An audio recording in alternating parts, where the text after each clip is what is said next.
all na mortal man we get for life. So let we left Congo Sahel life, and for bad that we come holiday. So if we sabi wasan, we go eat na big man dey pan. For catch big man and I can down. No today, all till done. Na the tomorrow way you go get after. Now where you big man and you get. So let we left Congo Sahel life, and for bad that we come in them.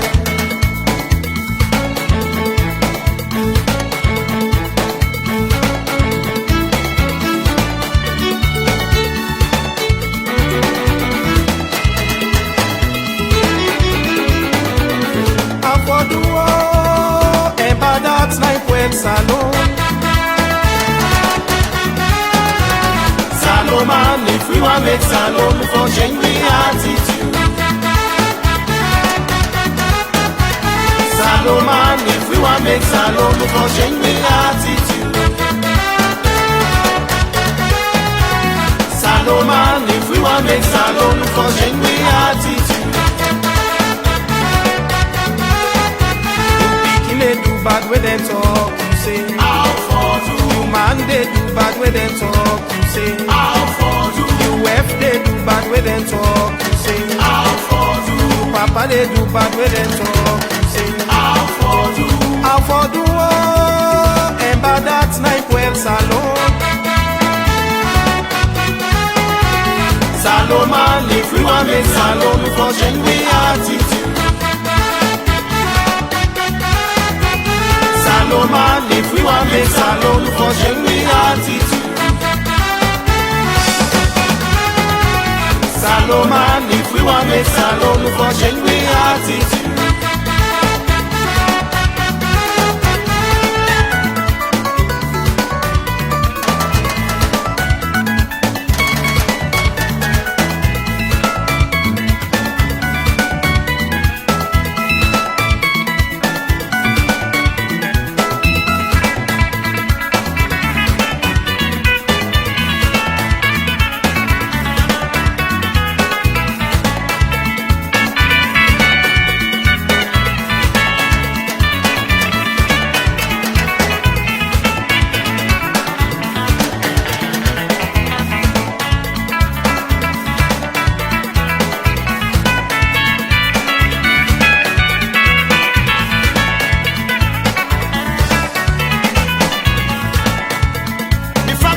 Salone, let we change we attitude.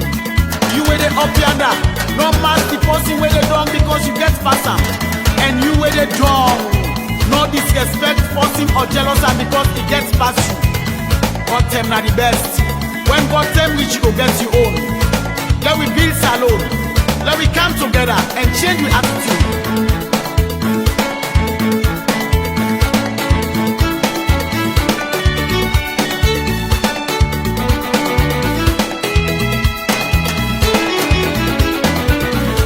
For do oh, and bad that's like when Salone. Salone man, if we want make Salone for change the attitude.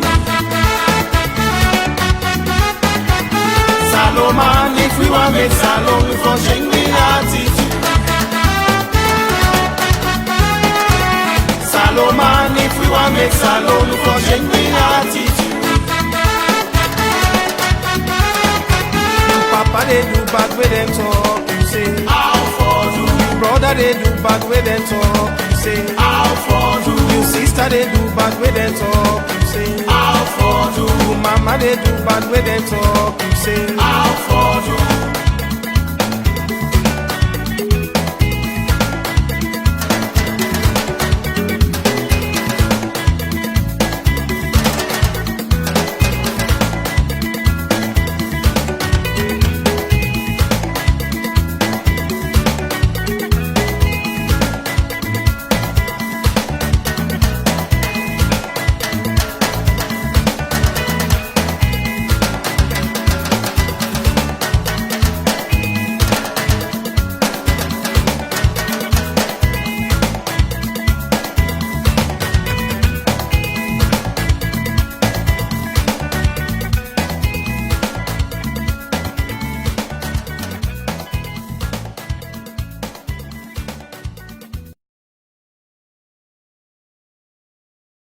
One, Wills for sure.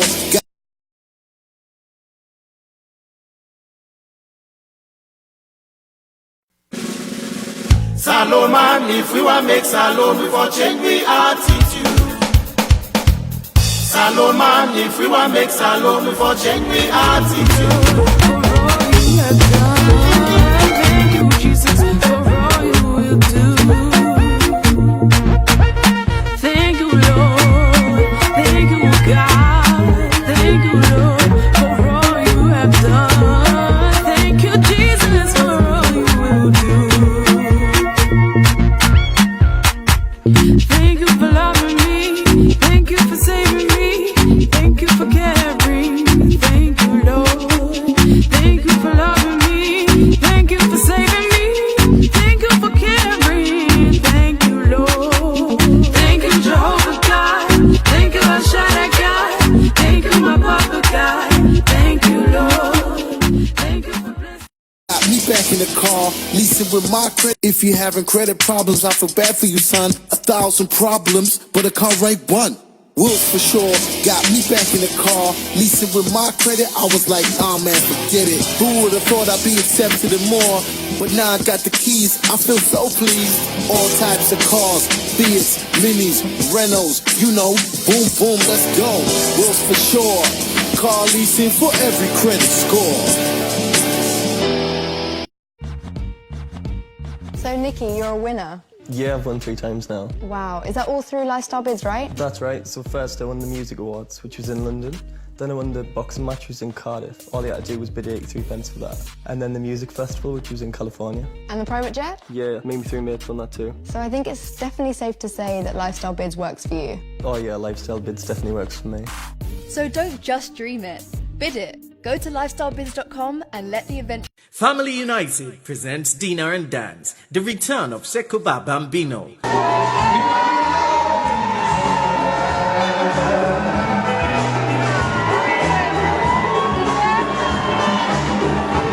On the 30th of November 2019 at the Royal Regency Banquet and Suite, 501 High Street, North Manor Park, London, E126TH for just £50. Artists performing on the night will be Colin Spratt, Lollipop, Aisha C, Alonzo, and Firewoods.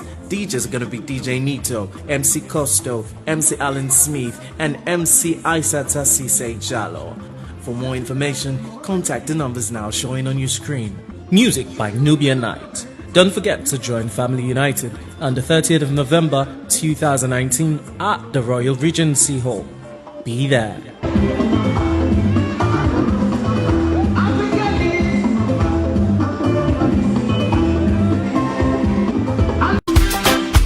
Come on, Jehovah, say it. Jehovah, you. Say it. I trust in you.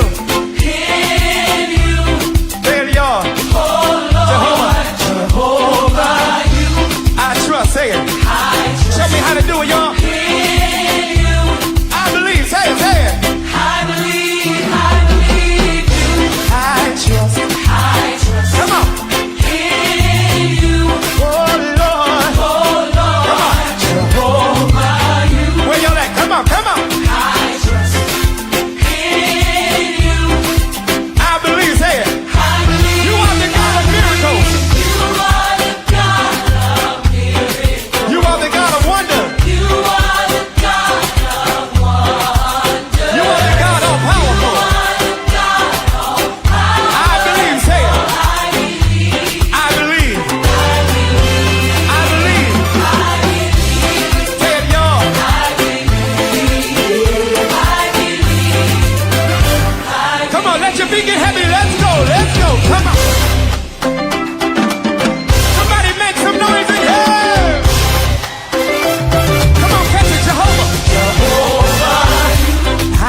If you having credit problems, I feel bad for you, son. 1,000 problems, but a car rank 1. Wills for sure got me back in the car. Leasing with my credit, I was like, man, forget it. Who would have thought I'd be accepted and more? But now I got the keys, I feel so pleased. All types of cars, Fiats, Minis, Renaults, you know, boom, boom, let's go. Wills for sure, car leasing for every credit score.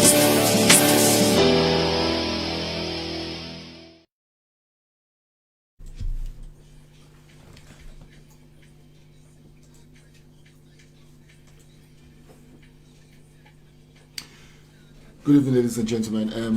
Again, when I welcome to this program, to the one of the London and SALONE, good evening to the one of the America, and good afternoon to the one of the Australia, sleeping time, or morning time, or evening time, across the globe with the say Kushe, and this is Inside SALONE. And me, Alusine MacFoy, with a regular presenter at the show.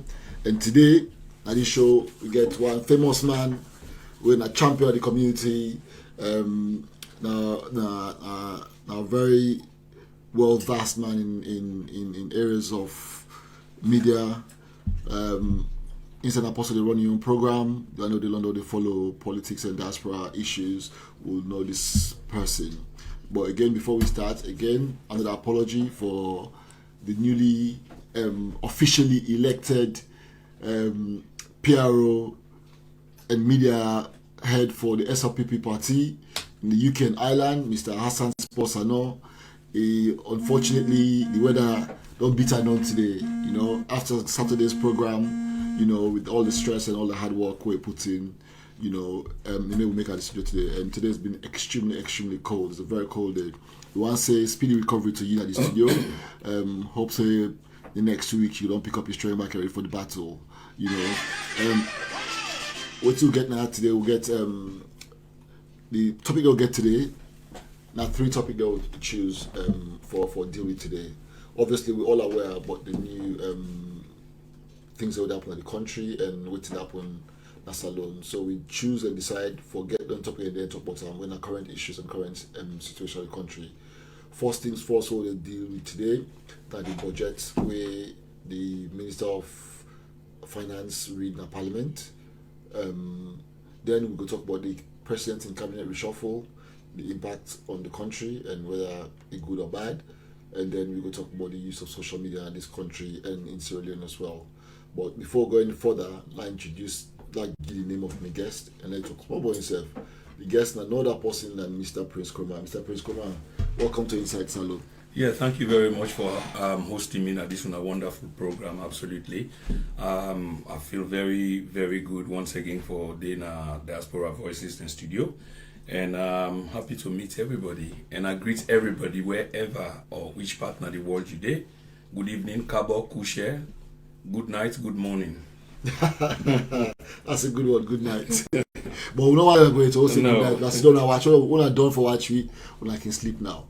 Again, this is an interactive program. The idea about Inside SALONE is follow everybody participate, listeners and viewers alike, for participating and calling to the program.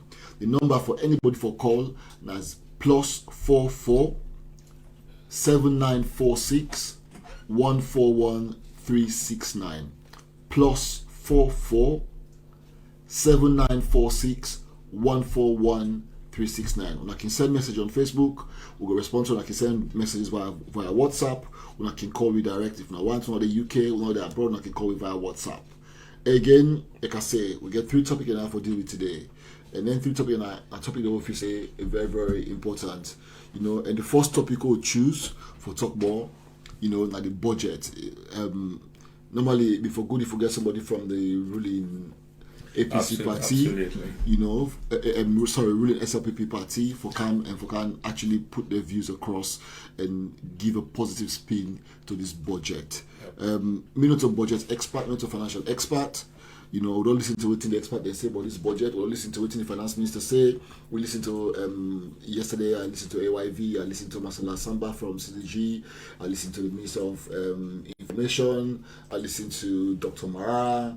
I listened to a whole lot of people. I listened to the Chief Minister in in spin wiggy on the budget.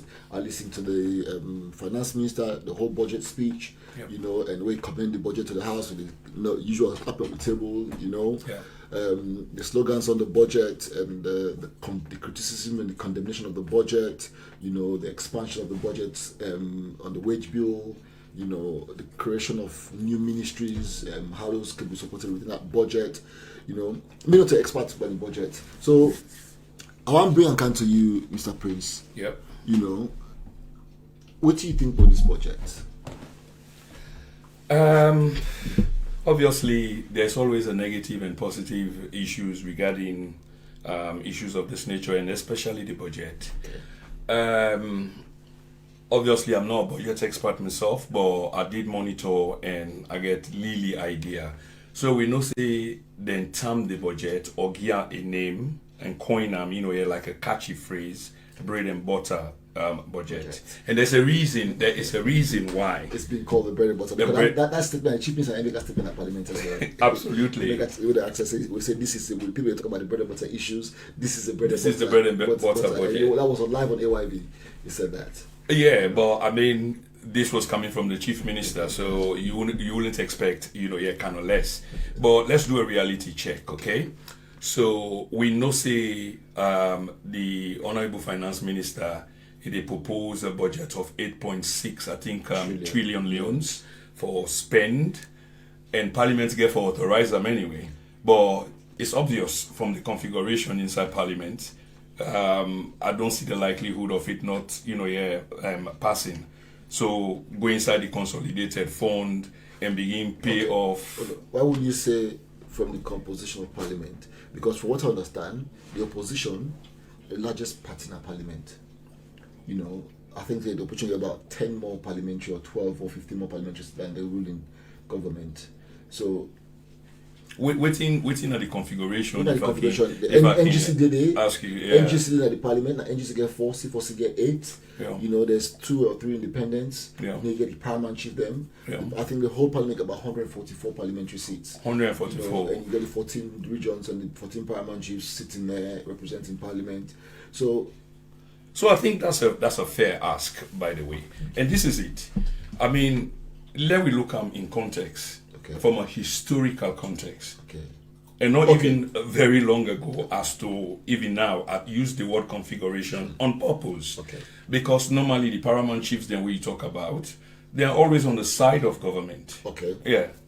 That's just which is a fair point. Yeah, that's just it. So if you look at the number of the ruling party MPs in a parliament, and you look at the largest opposition party in a parliament, you do the maths. And then you factor in, you know, here the chiefs. So by simple factoring the chiefs, and yes, probably sir. get the independents for vote with the ruling party. Yeah. If there's enough in there for them as independents, if you get 1 or 2 NGC votes, you get a couple of C4C votes. That's it. The bill goes through. Absolutely. So that's parliamentary democracy. That's how it's meant to work. Well, yeah, I mean, it's lobbying, juggling, and the rest of it, and then it passes.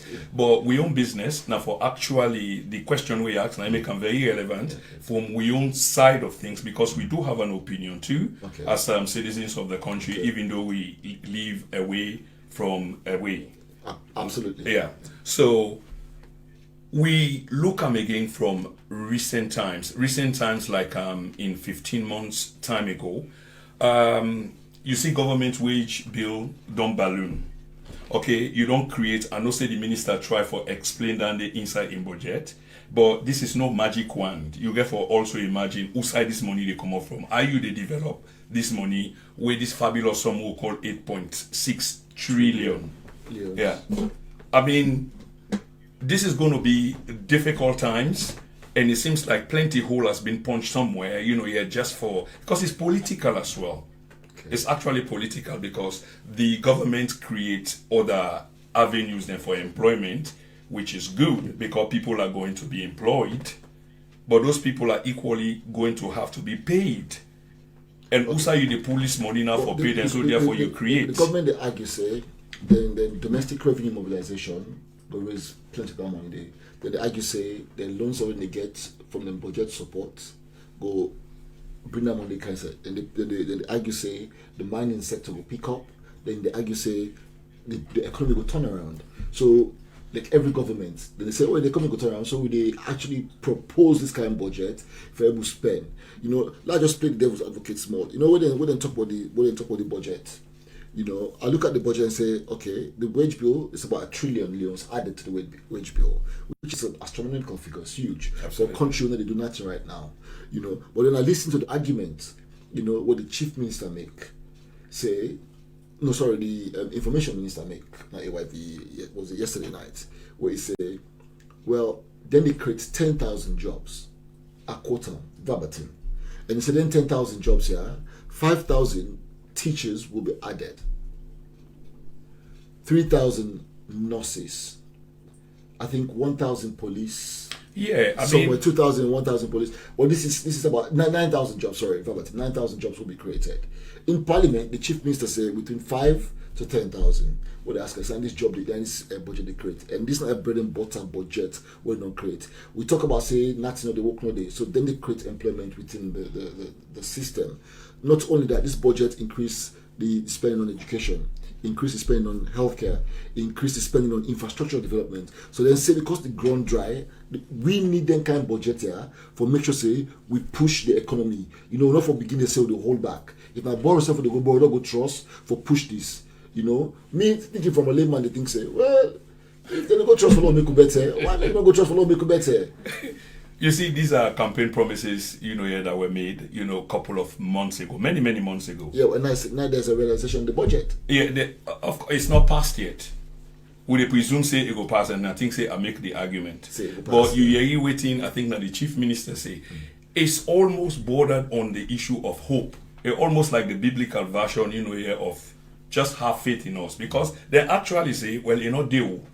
But we believe, say, the economy will turn around. The mining, you know, then we know waiting, they don't see, waiting, they don't anticipate. Yes. But I don't think that's the way, you know, your budget normally works. Because you appropriate, yeah. you know who's idea. And this is not the failure. Let's call it as it is. This is not the failure in terms of policy. Because things have to be well thought through.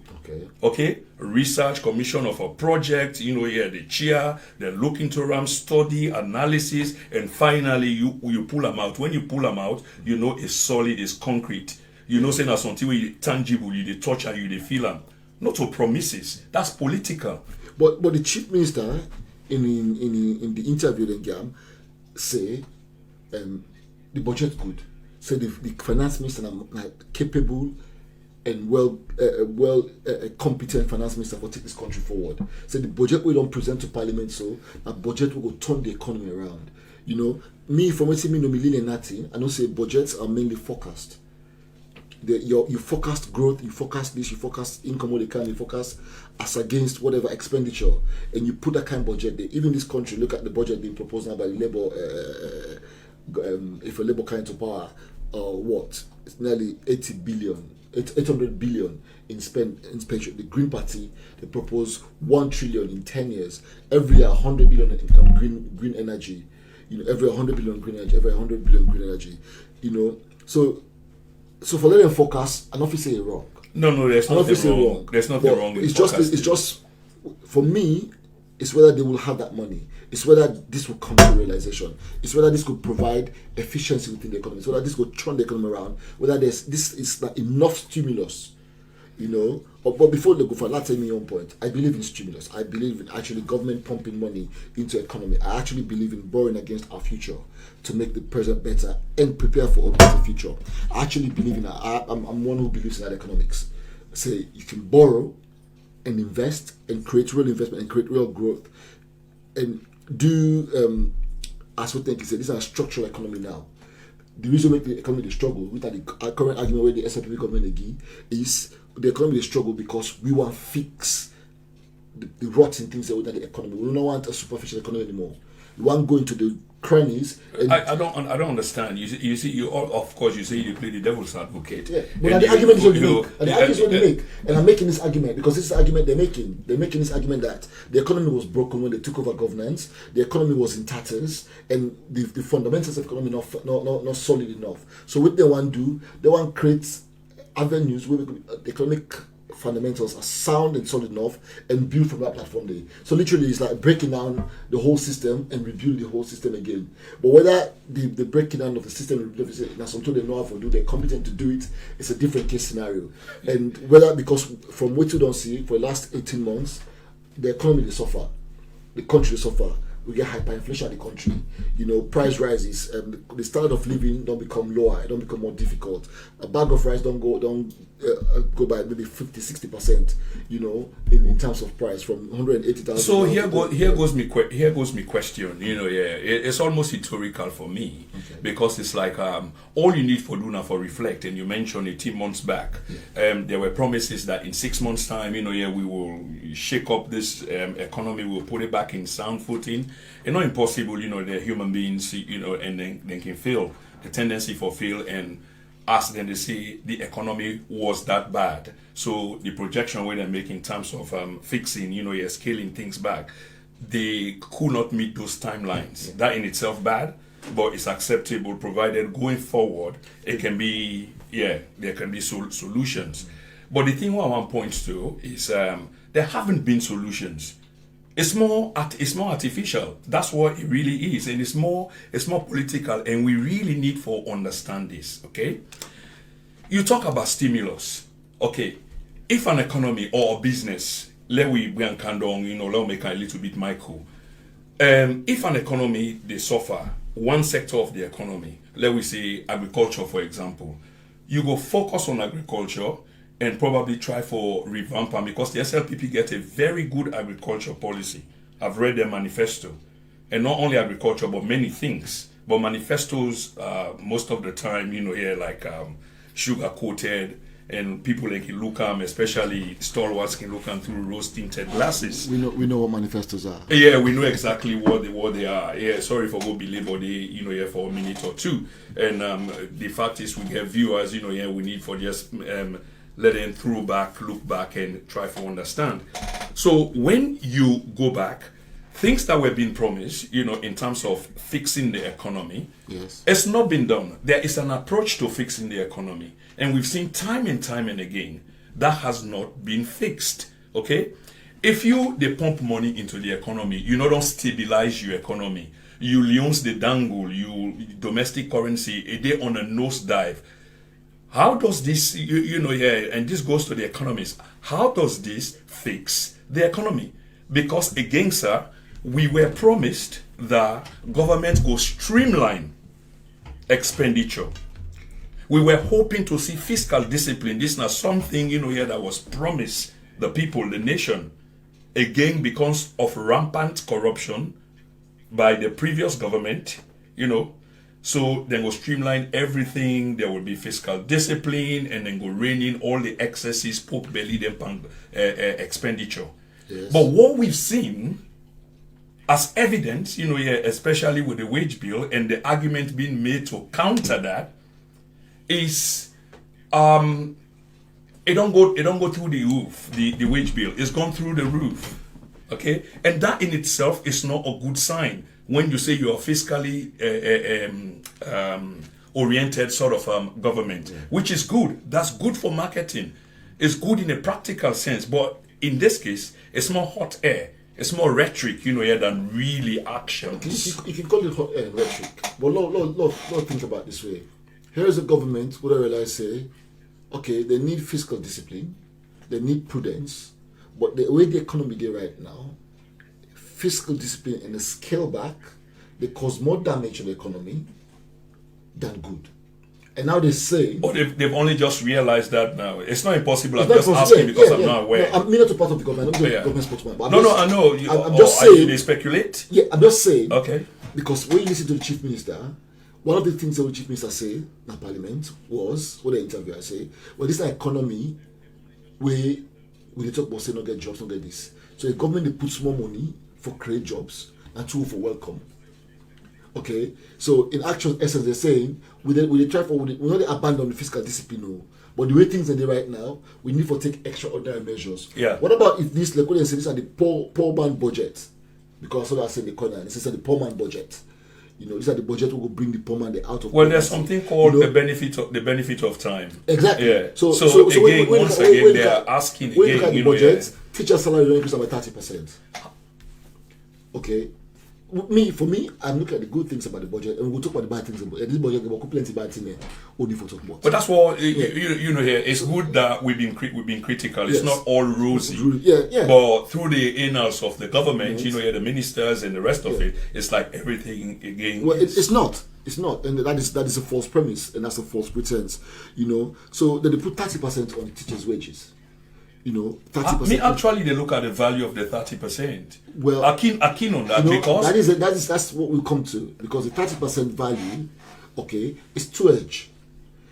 The 30% value not get real value, because the way inflation they go, the way prices are going up every day, that 30% may have been a 30% increase in prices will not take place over the last 3 months. So it don't really, so in all things being equal, equilibrium, it not really make that much difference on to the people, ground, yeah.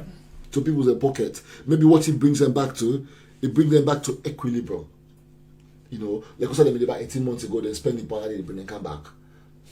Let's look at that. Let's look at 30%, say, where they're giving back what has been taken through the economic mismanagement, through the slowdown in economy, through lack of growth, through rising inflation. They don't put them back into people there. So, okay, we know so what they struggle. Okay, and for me, I want to look at it. Let's say this is a listening budget. We've listened. You know, rather than we come and play politics and argue, say, oh, we're physical discipline, we're cutting down. The reality is, no, we can't cut down. The reality is we have to borrow. The reality is we have to inject cash into this economy. If we don't inject cash into the economy, it will collapse. The reality is, for me, only time will tell how well and how good they'll manage this. Let me interject. If it is managed properly, if it is done with prudence, I think it will be a budget that will be a turnaround. Yes, I'm not afraid of debt for country. And I tell you why I'm not afraid of debt. I am one man who campaigns for debt. I'm one man who says borrow. I'm one who says take. What we must watch for is corruption. What we must watch for is theft. What we for do is we for strengthen the institutions then and try and we cannot eradicate corruption, but try and minimize corruption to a point where it doesn't have a devastating impact on the society and the country as a whole. I want to be highly in favor of borrowing at this juncture. I want to if you say we for the borrow $20-30 billion into it to get, we put it into future solving guarantee into future assets, into wealth to get, into mineral marine resources. We make then we transform the nation. But what we will be doing with that country is building a society that they will come in and create more wealth, as they've done in the UK. UK was built on debt. The country was on that debts and build on, and up to today they take and they borrow. So I don't get the problem with the borrowing economy. I don't get the problem where you go borrow and reinvest that money and yield good dividends. What I get problem is when that money is being borrowed to pay political cronies, when that money is being borrowed for political pet projects, when they yield any dividend for the nation. And that's what we need to look at. Is this a political pet project for the government? Is it to please their cronies by creating more ministries, more departments, more deputy ministers, more cabinet ministers? Is this a pet project? Is this paying back political dividend to we've just seen that. You see, there are real things that we've just seen. The rest is like hope. It's like faith, and I've said it. Okay. The economy can only be strong when there is investment and investors, and in so doing, you have to create the atmosphere. The enabling environment. Yeah, absolutely. The enabling environment has to be there. And what you speak of will be the greatest thing to do, because there is assurance, there's guarantee that even when I take your billions, I will be able to pay back, because they're going to be going into projects that are going to streamline the economy, market boom, creation of jobs, and the generation of income, and therefore money is in circulation. That's good governance. That's good government. And this is what I'm not saying the government. No one should construe me as saying the government is, no, that's not what I'm saying.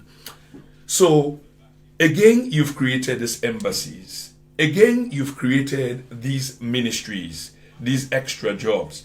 Bear in mind that people are getting fired in the dozens. So while you creating job avenues for others, let alone we wonder who the others are, there are others who are being fired left, right, and center. And that also has to be factored, because the country has to be together. It has to be one in order for it to be viable. In order for this economy they call bread and butter, you can't be depriving others, of the bread and butter and creating bread and butter for others. Not too long ago, we heard, the exasperation from a couple of senior ministers, including the Honorable Minister of Finance. I mean, when he was asked, he had certain questions. We know what transpired. We know what he said. Hello, good evening, caller. What's your name? And what's you call from? What's your name? What's you call from? They call from Southeast London. My name Azedu. Azedu, good evening. How are you, boss? Yeah, how do you know? Thank you. What are your contribution to this program? Well, I find the program very interesting. I just want to contribute towards the topic on the discussion about the economy and how things will go. Okay. How the country like salone. Okay, so what are you take? What's my young case? What are you take on that? What do you want to contribute? Well, the thing on that is, I think say we they give too much excuse to this new government of new direction where they exist right now. Okay, don't look at the economy. People they talk say the government inherits bad economy, APC belong thief or whatever they've done. But I believe say no matter how they inherit bad economy, as bad as they exaggerate about it. And plus not even that. As soon as they take power, these people go all out to get as much funds they can get from the international community. Even approach World Bank, you understand, there was some funding given to them. Okay, fair enough, then come up with projects and they say how free education and then try for tackle other areas than the SALONE economy, then say they want to use the resources for develop the economy. But also we see most of the things that we contribute to the economy, nothing has come to light. And even when it comes to the method where them work for boost the economy, nothing is existing. You know what I mean? Let's be honest. Guys, since we take part of the country, you don't travel, you don't go and talk, you don't go try to make money outside, all of those places, all the money we able to acquire, we not see nothing. People are still complaining. People in the talk say since when they don't come acquire, some people have not been paid for the past 6 months, for the past 18 months. So, will not tell me how long it will take for people to begin seeing results on this in the country? Well, as I can tell you for free, I know there was a leader, an African revolutionary called Amilcar Cabral, from Equatorial Guinea. And one thing Amilcar Cabral say about politics, he said people they join politics, join political party for enhance and better themselves and better the society and better the country and create economic development. He said, but one thing we politicians they need for be honest to them people them. They need for tell them the truth, they need for tell them absolutely what's going to happen. Waiting me for appreciate from this government. The inheritance of a bad economy. I am not an economist. I know this. I not see the books. I'm not privy to the books. I'm not privy to the balance sheet. I'm not privy to what's inside there. They're privy to it, so they're saying that it was bad. So let us give them the benefit of the doubt. Again, it was bad. Yeah. So let us give them the benefit of the doubt. Lord agree say it was bad. Okay, and let them Lord agree that. But what they need for do is come to the people and say, this is an economy that is going to struggle. And it's an economy that's going to struggle for the next 4 or 5 years. It's an economy that we cannot turn around in the next how many years. Yeah. We're going to try to do it. We all need collective effort for one. But at this now A, B, C, D, E, F, G, H. Waiting and not appreciate, and waiting if you say we as citizens not appreciate. Now when they lie to we go tell we say things go better. They open they wait for the chop can chop no day. Lord begin see any economy where they do, Lord begin see green shoots in the economy. Lord begin see when the plants see, Lord begin see the germinate. Then we begin say hope day. But if we not see no germination seeds, then we begin say, but this plant or don't plant. Who's saying when I don't put it on, don't put it on, who's saying the sprout they will begin come out. So I think say as a government, Now that need for focus on. You know, me and not people go say, but this government are this and no, because we're not privy to that information there. We're not privy to information. We don't get the information. It's difficult for them to make assertion way 100%. You can suppose, you can think, you can assume. Let me chip in. Yeah, I mean, we do know that the economy been there in bad shape prior to SLPP assuming power. This is just an established fact. What they've over-exaggerated the story, and that is true because it becomes frustrating for them because 6 months on, 12 months on, as they may promise, they still cannot get a grip of the economy. But by IMF standards and records, we do know, say, the economy being bad. That caused the ex-president Kroma for put the country into austerity measure, cut down expenditure. So-called austerity measure. Yeah, so even when they say austerity, they were still they employed over 2,000 of their own supporters. Them. Yeah. I was in Sierra Leone. I saw what happened. And prior to the Ebola, the economy was the fastest growing economy in the sub-region. It was superficial economy. Yeah, that economy was superficial. It was meant to be. It was deemed the fastest growing economy, but collapsed within 3 months of Ebola. That the economy was weak. It was bloated on mining contracts and signing mining stuff and the high price in ore, but there was no prudence in that economy. That economy was not micromanaged. It wasn't macromanaged. That economy was wasted. Well. What I don't deny is there was massive corruption. I always say that. The bottom line is the economy was doing well. Yes, it never had time, yet to take hold for the benefits to begin to streamline down. Of course. This is just fact because the records again are there to speak for itself because you then saw a stable currency. You then saw economic growth by, I think, 15%. 17%. Yes. Inflation was down because these are all the elements that you'll be looking at. Yeah, so it had not taken proper hold when Ebola struck. And Ebola actually really damaged that economy. And the SLPP knows that, as you say, because the records are there. Ebola damaged the economy, yes, agreed. It was because the fundamentals of the economy was wrong. Take point in contact, Guinea.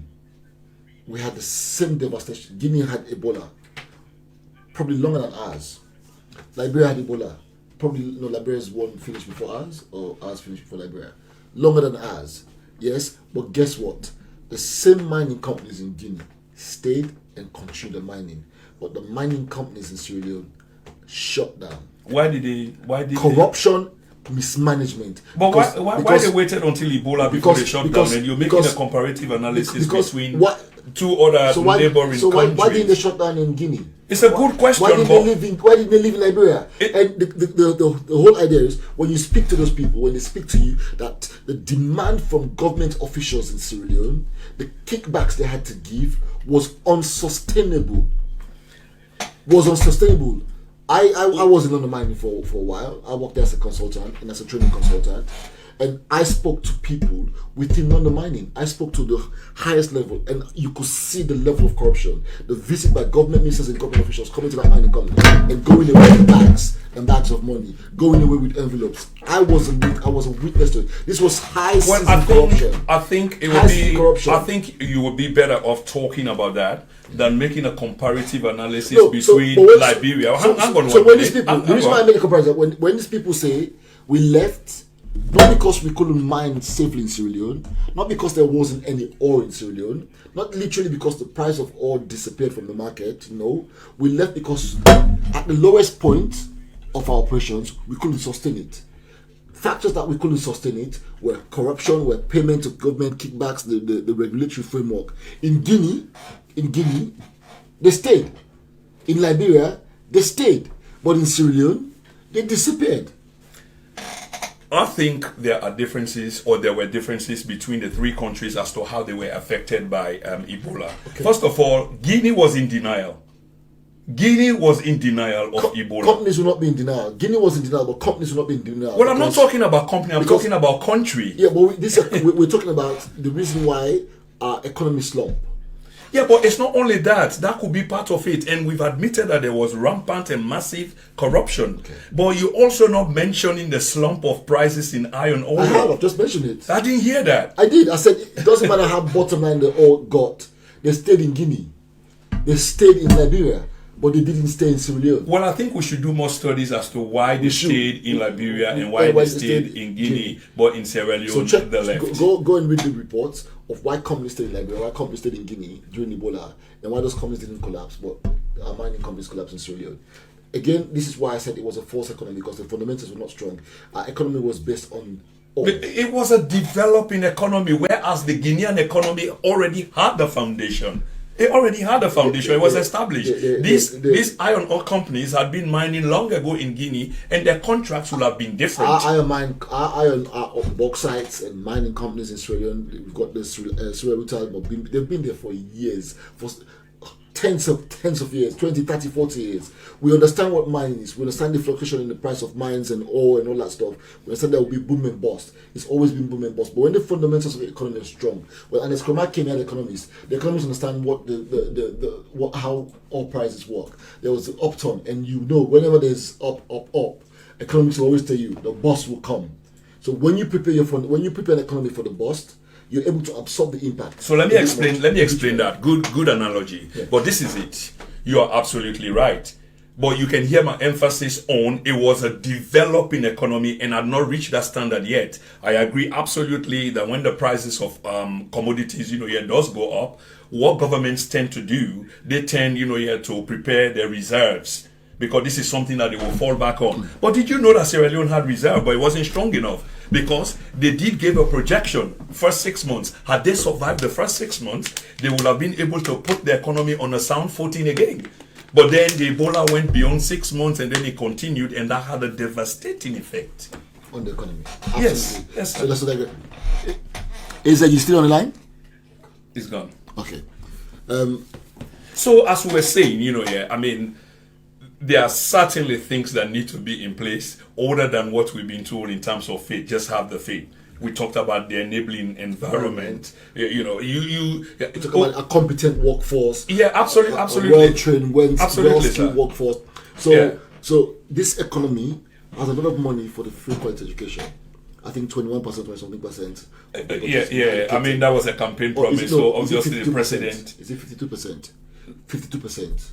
I don't think education would just take 52% of the economy. What we're using, if I'm not mistaken, goes to free quality education, and then the rest, 48% for the country. I think that was what I'll find out. No, I think it was 22% or so that the president pledged. There's a huge chunk of what we're making, our revenue collection that's going into free education. So what they're saying is we're investing in the tools that will grow this economy. What about the health sector? What about agriculture sector? 5,000 nurses. That was a campaign promise, and but that was in this budget. Yeah. In this budget, it is reflected in that budget. How many? 5,000 nurses. Did you listen to the last budget? Yes. Yeah. Wasn't this mentioned? It was mentioned. Yeah. But now what they've done, they've budgeted for it. So let's see if these 5,000 nurses will come to realization. And we pray that it does come to realization. Because one of the arguments they're giving out, when these people are working, they pay into the economy. When these people are working, they pay taxes. When they're working, for every job you create, there's an effect of creating 6 more indirect employment. So if you're creating 5,000 direct employment, if you're creating 5,000, you're creating 25,000 jobs instantly. If you've created 10,000 jobs, you're creating another 60,000-70,000 jobs. So you reckon that will, that stabilize the economy? That should not stabilize, but that should have a cascading. It will take hold of inflation and reduce it from double digits to absolutely hopefully single digits. That should translate into some sort of economic activity. That will lessen the burden on people and on families. That will lessen the burden on the state. That will create meaningful. People bring food home, because the problem of unemployment is people do not have the dignity of self or the dignity of a human being that fathers and mothers will have, that brothers and aunties and uncles will have, that I go out for the day and I earn a living and I can come and feed my family. It brings decency. It is good for the social fabric of our society. I agree, but that's an oxymoron right there, because you cannot be creating jobs, here for other citizens while you are firing, others. And this is, we're talking, the reason why I'm laying emphasis on this is mass firing. You're depriving, because you're making quite a good moral case. It's a good thing. People have a sense of self, a sense of being, and the rest of it. But then they are absolutely, I absolutely agree with you. I agree there was firing, but then what we need to look at, there was this bias of backfiring, and what we need to accept within the African context is when politicians come into governance, they create jobs for their cronies, people who are incompetent, who are not competent enough to do those jobs, and that is not different from the APC. Mass sacking. The APC, hold on. The APC did that, created a lot of. Well, I agree with you, sir. Let me land. The APC created a lot of jobs, a lot of positions for people who were incompetent in delivering those, in being those positions, just because and only because they're a member of the ruling party. The SAPP has done the same thing. And then they keep doing when the next thing. party comes, they do the same thing. That's why I don't want to make my arguments on those bases. It's not right. My argument is yes, we must have people who are competent to do the jobs. If you're competent, I don't see any reason why you should be fired. If you're fired because of your party political affiliation, it is wrong. If you're fired because of your tribe, it is wrong. It shouldn't happen, and every Syrian must condemn that. I don't care what. I don't care what part of the political divide you're on. It is bad. But they worry you. It is because bad. I agree. If people are not competent, then they have to be fired.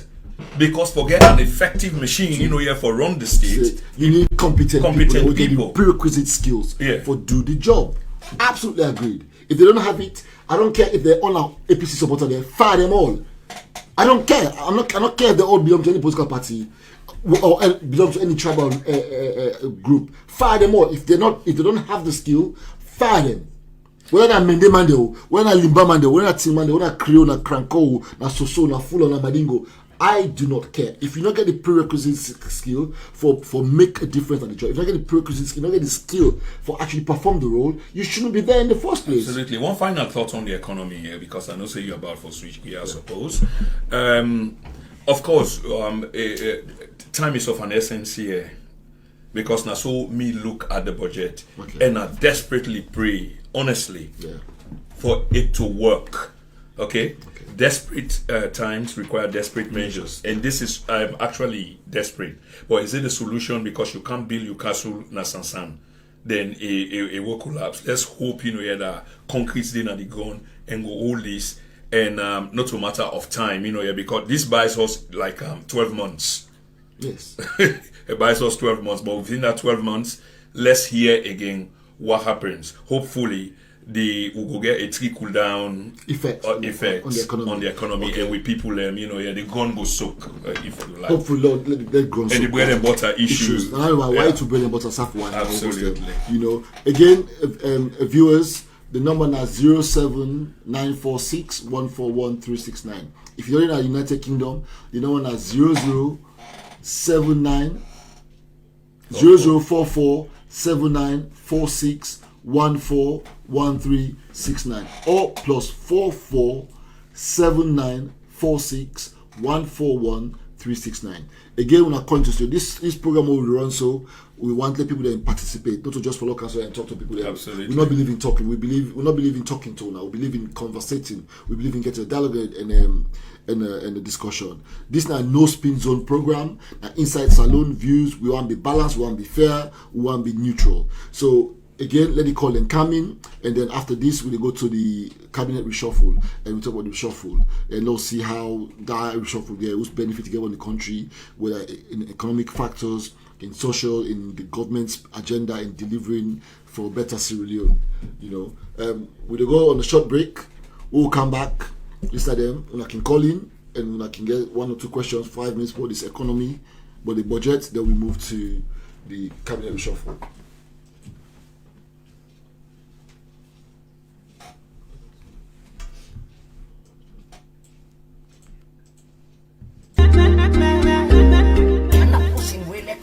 original and brand new collections where they come out every year? Well, finally, Mustuwe Investment my answer. Mustuwe Investment where they number 3 Savage Choir back of Staco Cinema, Dan Lane Junction. Now the right place for you for sure. Mustuwe gets perfect gym system for man and woman. He also gets sandals, slippers, sneakers, and body tops. For ladies, them wear one for always look good. It gets beachwears and bikinis. And get sober shirts them for man. Mustuwe gets original Lacoste and they sell all type of football supporters jersey from around the world. Mustuwe Investments gets original human with one ear with all length and they with closure. So for you with the work in an office, you win a bluff man and you win a businessman, always one for look good. Mustuwe Investments now the place where you for sure. Mustuwe even they do customized jersey. Contact Mustuwe on 076 620050 or 030-852221. Mustuwe Investments, your place to be.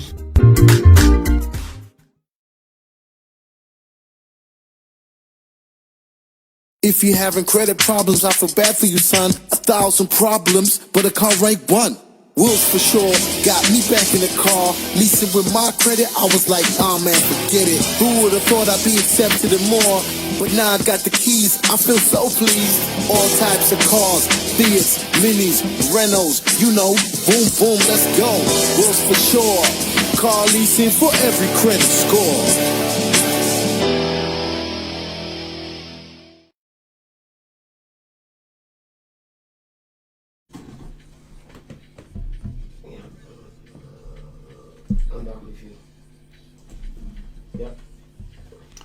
Again, listeners, we don't come back. The next topic we'll deal with now the cabinet reshuffle, you know, and the pros and cons of the cabinet reshuffle. But again, the lines are open. If no one call we will make any comments on the previous, or I think say there's been lots of text comments. We don't come through the forum. Lord, just read some of them tonight. You know, if you want me, Mr. Kroma. Yeah, thank you very much. Very happy for read some of the comments. Are a representative of the previous government. Adama. Okay, Adama Mambu say creating the jobs where the power pass said the economy is on a life support. Where will he get the resources to run those ministries? Adama Mambu go on for say if anyone should be fired for incompetence, then it must be the Minister of Finance and the bank governor. 18 months in power, there's nothing to write home about. Okay, then we got our listeners away. Just Brown AZ. SAPP is not creating any avenue. It destroys a country's resources. The economy of the country was not bad. This new government single-handedly destroyed it in 18 months. Are we that blind that we can't see? Repo Man from Sweden says, love the show. Brown AZ, APC inherited bad economy just after the war, but things were not that bad. Don't care whatever nonsense person can see. No excuse for this government. Then Brown AZ. We get Brown AZ again. I get so upset when people try to give excuse to this nonsense, stupid fool. I can't carry on with that. Yeah. Binti K say true talk Alusine.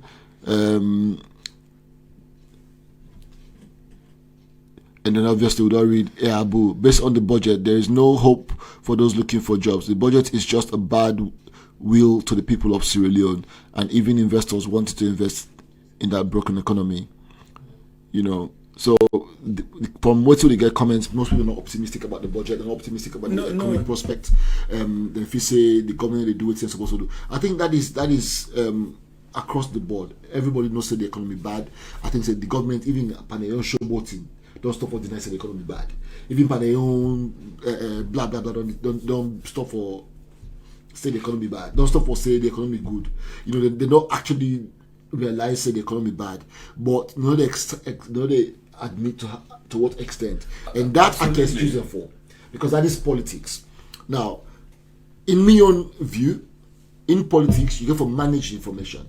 Yeah, you get for manage information in a way where you know create panic in society, where too honest and too candid an opinion to the masses might create social upheaval, might create a collapse of the state itself. That is why governments keep secrets. That is why those within government, when no certainty there, go massage and make her, even when they can't talk and say bad. But, critical word, now you just use so, and from the beginning you say, in my own humble opinion, and I think you've said it but in a different way, the government need for own up. Yes. It's about time they own up. It's 18 months. If you've been born picking 18 months, by now it pull a baby sound them. Exactly, the holla. So if I don't take the ownership now, stop trading blame games on this. Yes, it is true that during you inheritance, it been bad. But that's why you were voted in. You have to right the wrong. That's why you call yourself a new direction. Yes. So you see, that slogan there alone, that catchy slogan, that powerful phrase there, new direction, means say you for don't own up everything and you for don't get tactical, strategic people where they massage all the message there because it really bad. Things are bad. But let me defend them though. Yeah, sure. Why not? When they say new direction, did they ever ask what you mean by new direction? Well, of course, I know ever ask, so it can be the opposite. Did you ever ask? No, sir. Let me, and I make I say today, because we not get the representative of the SLPP government now. You play the devil's advocate. Unfortunately, Mr. Sports and all that, the spokesperson will before they take this platform fall ill. Let God get mercy, let God make you come get a speedy recovery. But let me play the devil's advocate now. They say new direction. They're not trying to say best direction, better direction. No. They say this is a new direction. Now they go. Power new direction. So then can tell you saying a new direction. The direction not begin you dividend it. But don't be telling you they provide you best direction. Don't be telling you they provide you great direction. Don't be telling you they provide you super direction. It's a new direction. A new direction meaning it's a diversion from the old way. It could be what was the old way? It could be positive. Hold on. Yeah. It could be positive. It could be negative. Depending on which side of the fence you're on. Depending on which side you look at the coin. You know, like the 9 and the 6 stick. When you stand across me, I see 6. When you stand across, you see 9. So it's open to interpretation. Okay. But now, because of that criticism, they don't begin say new direction, the right direction. That's the new slogan. New direction, the right direction. So now, what you need for ask is, what is the right direction? Rather than, the right direction, we assuming means for good, for better. It is, what do you mean by the right direction? Does the right direction mean, say, this is what the country needs, as in good for the country, as in good for every citizen of this land? Or is it the right direction as in good for you and your cronies, or good for you and your party? Well, I don't get any doubt, say, the new direction, which was coined, meant absolutely a path away from the old. So therefore, we try to define what was the old. Okay, the old was riddled with corruption, a whole sets of negatives. Not me say a whole set of positives not been there. Well, you know that old government. Let me defend that president and what that president did. That I, for one, will always give him praise. I have, I try to be objective right in the middle. President Kroma, APC, did something that most presidents have not done. He embarked on road development. He make Boku major road then. Yes. I can give you the number, the exact number of kilometers by road we make. And yes. It's not only roads. People then sort of, it's roads. It's not only roads. Let's take roads as a legacy. No, I feel say you go use a different one because everybody nobody road, so then try to downplay the roads. Let's take road, and road is a powerful one. Absolutely, yeah, for stimulate the economy. It's a very, very powerful stimulant in economic growth. Yeah. They open access to feudal roads, to the market. You make you come up free on the go corner. You come up free on the go boy. So he did that, and let's give him credit. He built some bridges, he expanded roads and open roads. Now, once he gets an issue with, he allowed young cronies them for be corrupt, and the road prices were hyperinflated, and they were not valued for money. So let me say, play the devil's advocate, although some people not go see and so. Yeah. So sometimes in governance, it sounds bad, but you do allow corruption for happen, provided, there's a condition to it, provided that whatever gained out of that ill gain, you invest in right now in the country. It sounds like how SLPP days on power. Okay? and people siphon money, but not do siphon in the sense it stay right there. Nobody can come abroad and can stash them, create factory in the ground, and help the government for get employment. Jerry John Rawlings in the 1980s, he did just that, and we see the net benefit. He didn't do that, and I'll tell you what Rawlings did. The Ghanaian state allowed and encouraged Ghanaians to invest in Ghana. They create an enabling environment. They get people that will favor and give loans and give contracts. But what Rawlings did was not allow them to be corrupt. He allowed them the platform for them to succeed. By favoritism or nepotism, some people were favored across. That happens across every nation on the planet. He did allow some cronies. That in England, we have cronies of governments who take up contracts. Give them fat contracts and allow them. Because Jerry was very strict. Jerry was on delivery and value for money. And as Kroma, the one that didn't deliver for him. Unfortunately, most of the people he surrounded himself with failed him woefully. They did not deliver what they promised to deliver. They did not deliver how better they could deliver. And for me, the road infrastructure in SALONE will forever be Ernest Kroma's legacy. Tangible legacy, what you will see. And what he don't make now, any government can, then just to add to her. What he may not be fixed fine, then he'll make her fix her. But at least the primary infrastructures are there already. And I'll give him credit for that. There's a lot I will not give him credit for, but I'll give him credit for that. Because he do well last Friday. You know, he could have done 100 times better. Absolutely. If only even for Fed corruption, 10%, he could have done a lot much better. You know. Anyway, we don't talk about the agenda for change and the agenda for prosperity. Were good documents. Were good documents. The one translated into reality. You know, a good write-up. Just like when we get new direction, a write-up. Good write-up. The manifesto, a good write-up. Does it translate into action? No. Yes, it did. No, yes, it did. Now they project and they come. New direction. No, I'm not talking about new direction. And they talk about the agenda for prosperity and the agenda for change. Those were the two major things. Then we make a shift gear from one because they actually did succeed in one and shift to the next. Two times. Did they succeed in agenda for change? No, that was the final term. Did they succeed in agenda for prosperity? Making the economy one of the best, we will contest with others. No, not succeed back. We talk about this earlier on the basis of waiting happen, where you say it be artificial, but no, because of waiting happen. Both a political fanfare and political pet project, we not really, they begin semantics, but they not really get the realization. Anyway, we move now to the next topic, when a cabinet reshuffle. We found with them, as we can see, the president reshuffle the cabinet. I think under the APC, they will get 27 ministries, yes?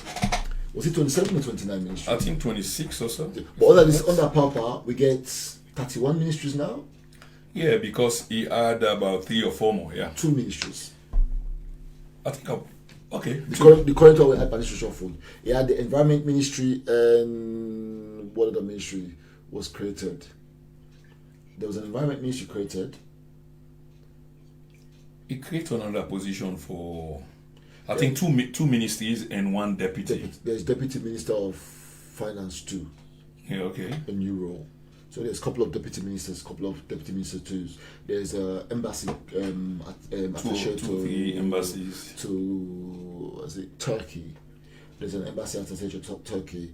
Who else and what else? Okay. So the cabinet reshuffle. When these governments the campaign, they can all be the campaign. One of the things that we'll talk about was a bloated economy. One of the things that we'll talk about was the jobs being created for cronies, square pegs and round holes. You know, that one of the biggest accusations with them they give the APC was when I get too much people in the cabinet, the country too small for when I get so much ministries.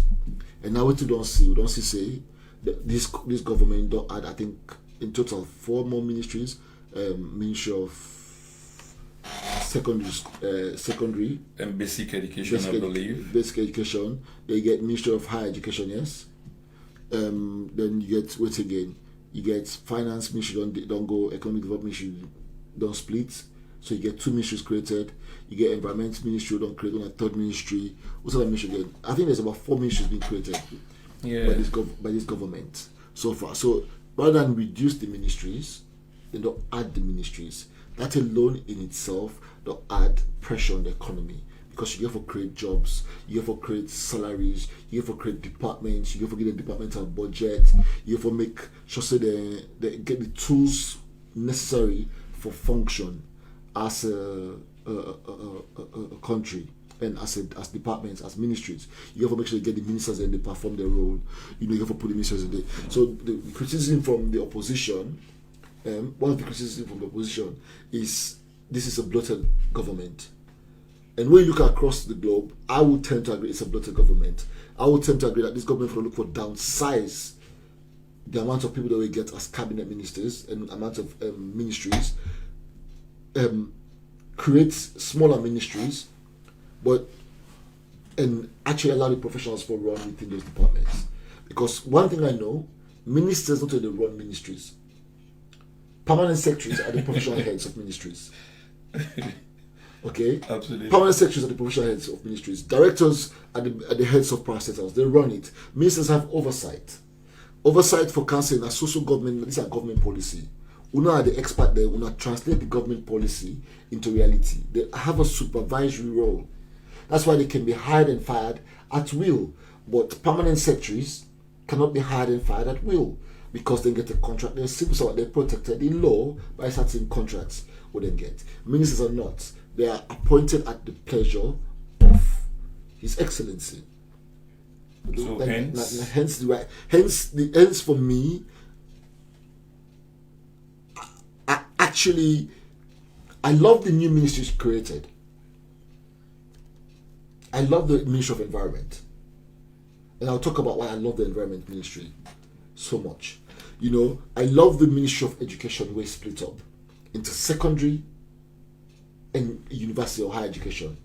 I love that approach, because we get an educational problem in our country. We get a learning problem in our country.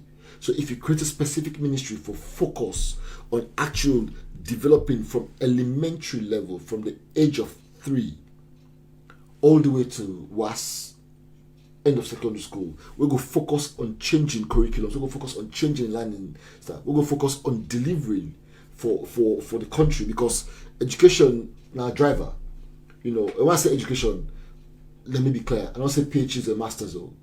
I mean actual education, learning, where you're creating people who absorb knowledge and able to utilize the knowledge, whether they go to university or not, how they're going to translate that knowledge into creating jobs for themselves, into developing an economy, into creating a medium level manpower within economies. That educational drive. So I actually like that kind of ministry. I actually think it's a well thought ministry in principle, but in practice, we don't know what's happening in practice. And we're hoping with this new minister appointed, in love for education and love for innovation, science and technology, in learning platform and pattern will be different from most people them. We think it will bring innovation into learning, from primary level, elementary level, again from nursery all the way into secondary. So when they get into university, they get the prerequisite tool. When they get into tertiary education, they get the prerequisite school. When they get into you first of all, if I can just come in, here briefly on pick up where you are and then go back to this reshuffling of the cabinet. You've been just to talk about the education, who said and the doctor talking about innovation and technology, fabulous. How much does he understand the system? What system? The education system. He doesn't understand it. Okay, so how does he formulate policies, here for change, waiting they exist now to something where you want them? When I say he doesn't need to understand it, it's a rhetorical question. It's a rhetorical answer. He needs to have knowledge of the failures of the system. Absolutely. So thank you. So in terms of knowledge of the failure of the system, we get reports after reports after reports by those who are competent enough, whether it be it national or international organizations, where they come in and look at the educational system and look at where we're going wrong with our education I've done a little bit of research on Insane. that, and there's been absolutely untruthful people, and there's been an issue of widespread corruption. Sean, we can argue all that, but what we cannot argue is result. What we cannot argue is see 93% of children going to take WAS, failing it woefully. Well, I'm asking a question. What we cannot argue, about that. What we cannot argue is NPSC results being as awful as it is. You see, I believe in tangibility. Yeah. I said something around that many a times when we've been to talk about the economy. And this is it. Again, I agree with you. We cannot argue about our children, failing woefully in terms of those kind of numbers, percentile-wise. 97%. There should be an inquiry. Where's the inquiry? 93% failure rate. Yeah, where's the inquiry? I mean, this is serious enough. At a time when the president is championing his flagship program, free and quality education, which I think he should have called something else other than free and quality. Well, it's free. Yeah, it is free, but I mean, I would have preferred affordable, over a period of time and as they're reshaping it, because it's struggling. The facts of the matter are, it's struggling woefully. It's really, really struggling, and this is not something that you can wish ill of the government because you want, this to succeed. Because the president also, every time that he speaks, he talks about developing the human index. So there's a kind of understanding of that. And it goes with, quality education. And let me tell you about President Bio. Yeah. Whenever President Bio says, I deeply care about developing human capacity, I am one human being. I am not an SLP member. I believe him 100%. On that particular basis, I do as well because I watch his body language when he says it. I believe he's passionate. Whenever he says, now, anytime people don't know President Bio, I look in mannerism. I agree. In composition. I agree. When they talk about human capital development, when they talk about free quality education, watching body language, watching movement. He speaks with fervor and he speaks with so much depth of emotion. And emphasis. Even the voice will tell you he believes in it. Whether he's got the people for deliver. That's another thing altogether. It's different. But the determination of the president for deliver free quality education, I believe for him is sacrosanct. For him, it don't base in legacy. In presidency, don't base his legacy on that, and that's what he's basing his legacy on. That as a president, I am going to change the it is now a pet project, now a flagship program. Education so, but you remember whether 10 years will be enough? You see, because 5 years is definitely not enough. It's not about 10 years being enough. What is important is breaking those crappy structures and putting structures in place and building those foundations again that our education system will thrive on. Which I agree. It might not be 10 years. It might not be done in 5 years. But what needs to be done? I just go back. When I possibly left Egypt and I go back to the Egyptian history and stuff. Who built the pyramids? The Nubian people. No. Who built the pyramids in the Gaza plain? Who started it? There's a pharaoh called Snefru. Nobody knows about Snefru. But Snefru, now the first built pyramid, he thought about it, apart from Nubia in Sudan, because the Nubians first built the pyramids in Sudan. The Nubians are the original black people from Sudan and first built pyramids. Well, like the Middle Egypt. Yeah, exactly. So they came, they translated that for the pharaohs. But Snefru thought about, I'm going to build this pyramid to the glory of Snefru. Did he complete it? No. He built the foundation. In Peking, Nanka can build the pyramids. Okay. But what did he do? But because the Papa built strong foundation, the pyramids have lived nearly 4,000 years. Oh. So my analogy to this president is, I don't need this president for build the pyramid of Sierra Leone education. What I need this president to do is to build the fundamentals, put in the building blocks. That's exactly what I'm talking about. So within you start things, but you don't necessarily the one with the donor, but you don't left your mark. And that is why for me, as a Sierra Leonean, I will support this president where he can to education with my life. I'll support everything he will try and do for make sure we rip apart the rotten system, the rotten education system in the country. And I tell you what, I don't work as SALONE. I work as a consultant. People with masters degree. Not all, they're absolutely brilliant people in Sierra Leone. So clever. Of course. We hit them up by the tremble. So savvy, so I don't even get the word there for describe them. Excellent brains at the country. On the other hand, there's a pool. We get a paper auditions and get qualification that is not what the paper they printed on. Because the grammar, the level, the understanding, the knowledge is virtually inexistent. And that is because of a bad educational system. So if we get a president, we focus on that. We want to put that, and we will put resources into that. Yeah, but listen to me, problem. Okay. I absolutely support the president's initiative for this flagship program called Quality Education. I'm a benefactor, of a very good sound education from Sierra Leone. Okay. Roller. Yeah, well, I went to school in Sierra Leone. Yeah, I'll speak for myself in this case. Yeah. So I also come out na a family of teachers. So emotionally I kinda attached to this. Yes. Mama na teacher, mama na been teacher, papa na been teacher, uncle na been teacher, sister, brother, teachers. Are the kind of family where I come out from. And I saw education when it was at its best. So I kind of emotionally attached. So when I see the president, they talk about quality education. I mean, I got tapes where I supported him. But that does not mean I don't ask these critical questions as to how we will arrive there. Mm-hmm. And this is what I do. I try, I absorb the facts because the initiative of itself is a very good one. Sometimes it is political and I like for scrutinize.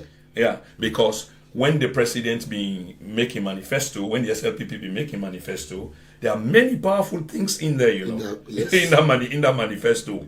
Agriculture, education, science and technology, exactly. You name it. We are only focusing on one, but of course, time scale and the rest of it. But this project is so massive and a good way the president want and done. But what they ask for, like for example, where this thing happened, there should have been an inquiry. Heads should have rolled. Okay. Yeah. Yes, and that's a failure.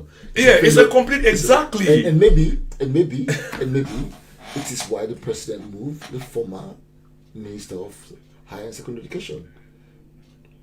That might be the reason why the president say, well, he hasn't shown enough competency to deal with the situation. So let me bring somebody who's radical enough, in Dr. Sembe, who will come in and actually change this platform. So we come back to the issue of the cabinet reshuffle, which the president, then people are served at his pleasure, so he can juggle them here and there.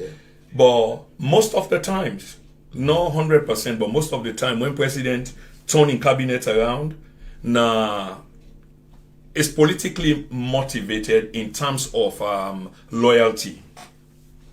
And for look at this case, and they talk about the reshuffle in Sierra Leone from my lens, if the Minister of Finance cannot go, okay, if the bank governor cannot go, in 18 months they failed the people of the country woefully. There's no if and but about it. This is just fact, and some may not like it, but the records speak for itself. Then obviously the other positions, that have been occupied by others are then, sort of appearing as if the same loyalty what they talk about, because president pick this wire we and Kanaya. Now make up one question, Dr. Seng, and also because they say innovation and technology, so then to an education. Okay. You got to have an experience of an educator, my friend. Okay, Dr. Temino not an educator, but an educationist. Mm-hmm. Okay, Dr. Temino to a lecturer, but as somebody who can transfer knowledge.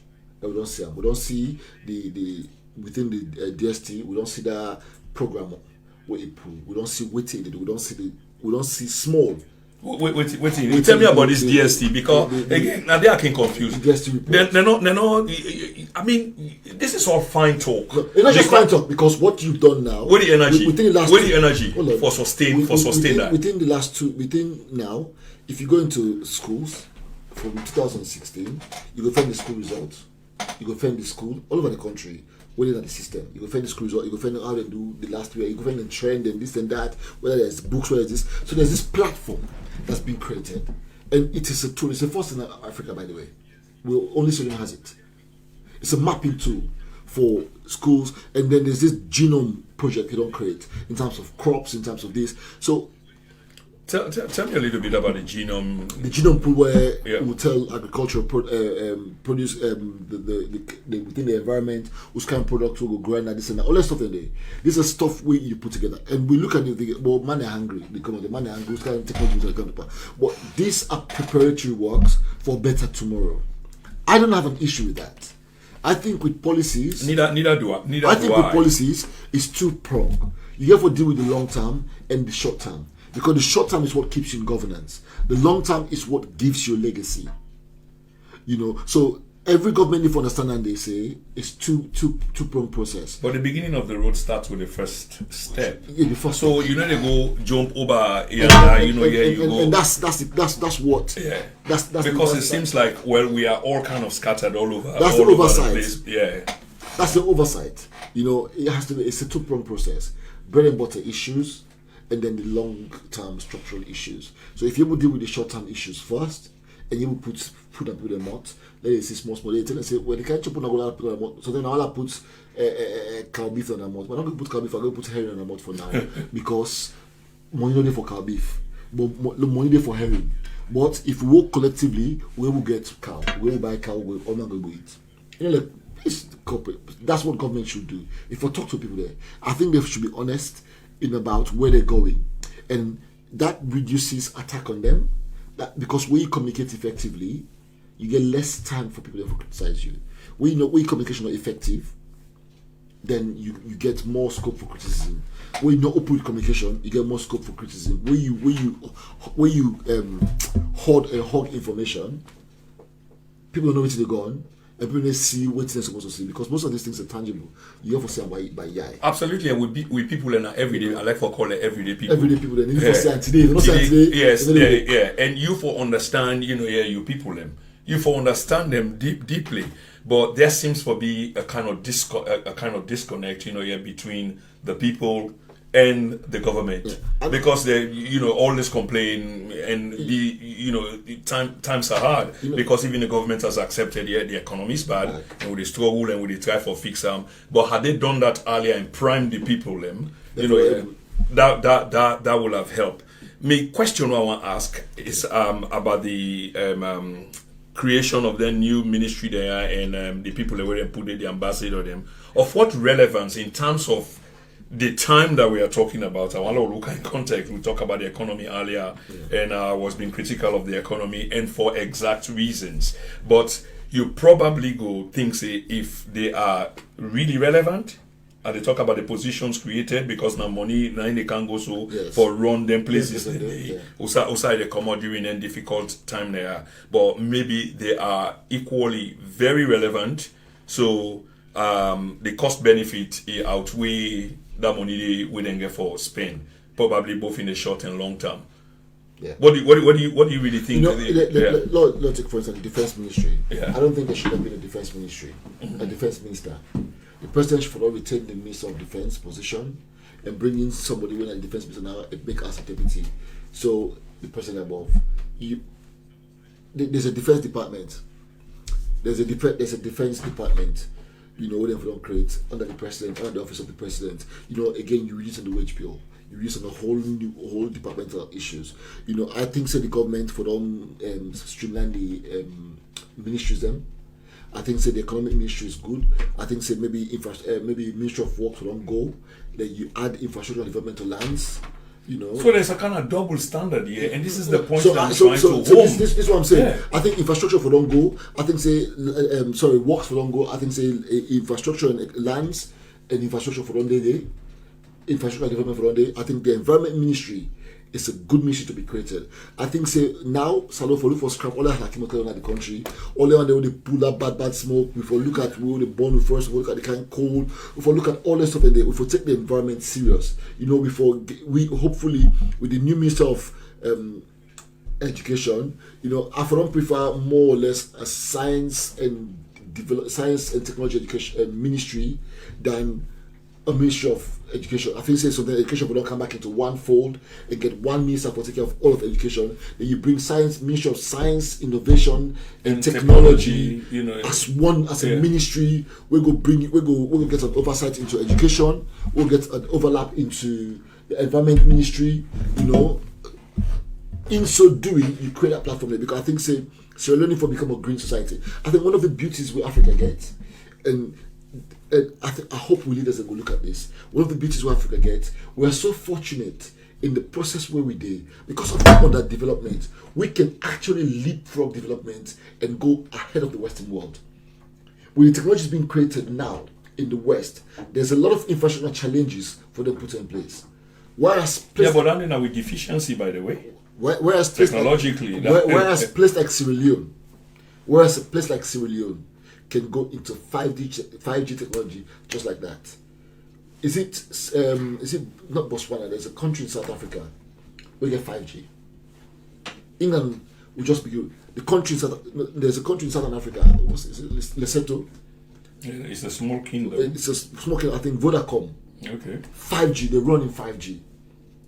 And the argument is we're leapfrogging technology because we don't get that cable infrastructure now. We don't need that. No worry about that. And we're going 5G. You sound very upbeat, but we're going 5G. We're going into the spectrum. I tell you why I'm upbeat, because we can leapfrog technology. We had an equal opportunity in SALONE, in terms of we can leapfrog it, and I tell you why we leapfrog it. Because our investment does not need to be on cable line telephone. Our investment does not need to be for can begin dig and pull. England now when they want to do 5G, they make it for begin dig and pull different, and begin upgrade systems. It costs them more money to do that. Because we're building it for a patch it more expensive pass for a broke and build new one. So we will start from. But if we don't appropriate money for that, then just slow on them, because they started it. Yeah, but so this is the advantage we get. Mobile technology came to Sierra Leone. Why is this country that begin leaping? No, we went straight into mobile technology. Now we get 3G plus. When you talk about mobile technology, do we own this technology, or then just they operate now in country? And you get foreign experts then where they can develop all of these. They use the markets, because Africa now the hottest now in terms of mobile technology. We don't own this use them for transact and the rest of it. It's the number one growing market. Yes, we don't own these technologies. But what we can do, we can become a part of the ownership of the future. What we can do is train the relevant workforce, is skill the relevant people, and is expose our youngsters, is expose them picking the common school, expose them the bright and the best.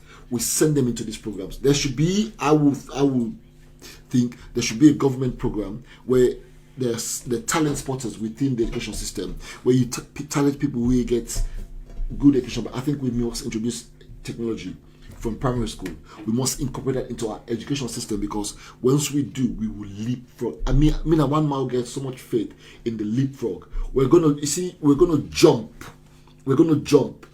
4 developmental stages if we embrace it. If we embrace the new technology, if we look at the development we're now and say, our education system should be tracking towards that.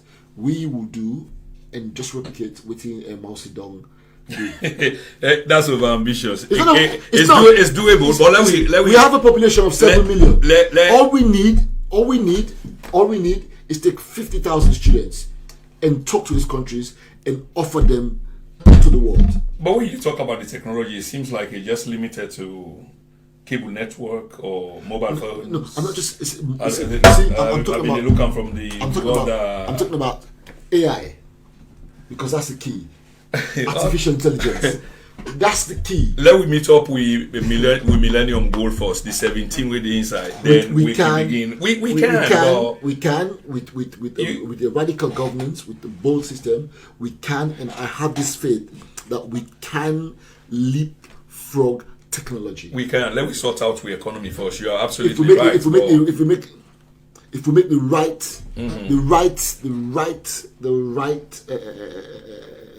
investment, if we make the right investment, if we take the right step, and we're bold enough, we can leap. The Chinese did it, and they're human beings like us with equal abilities.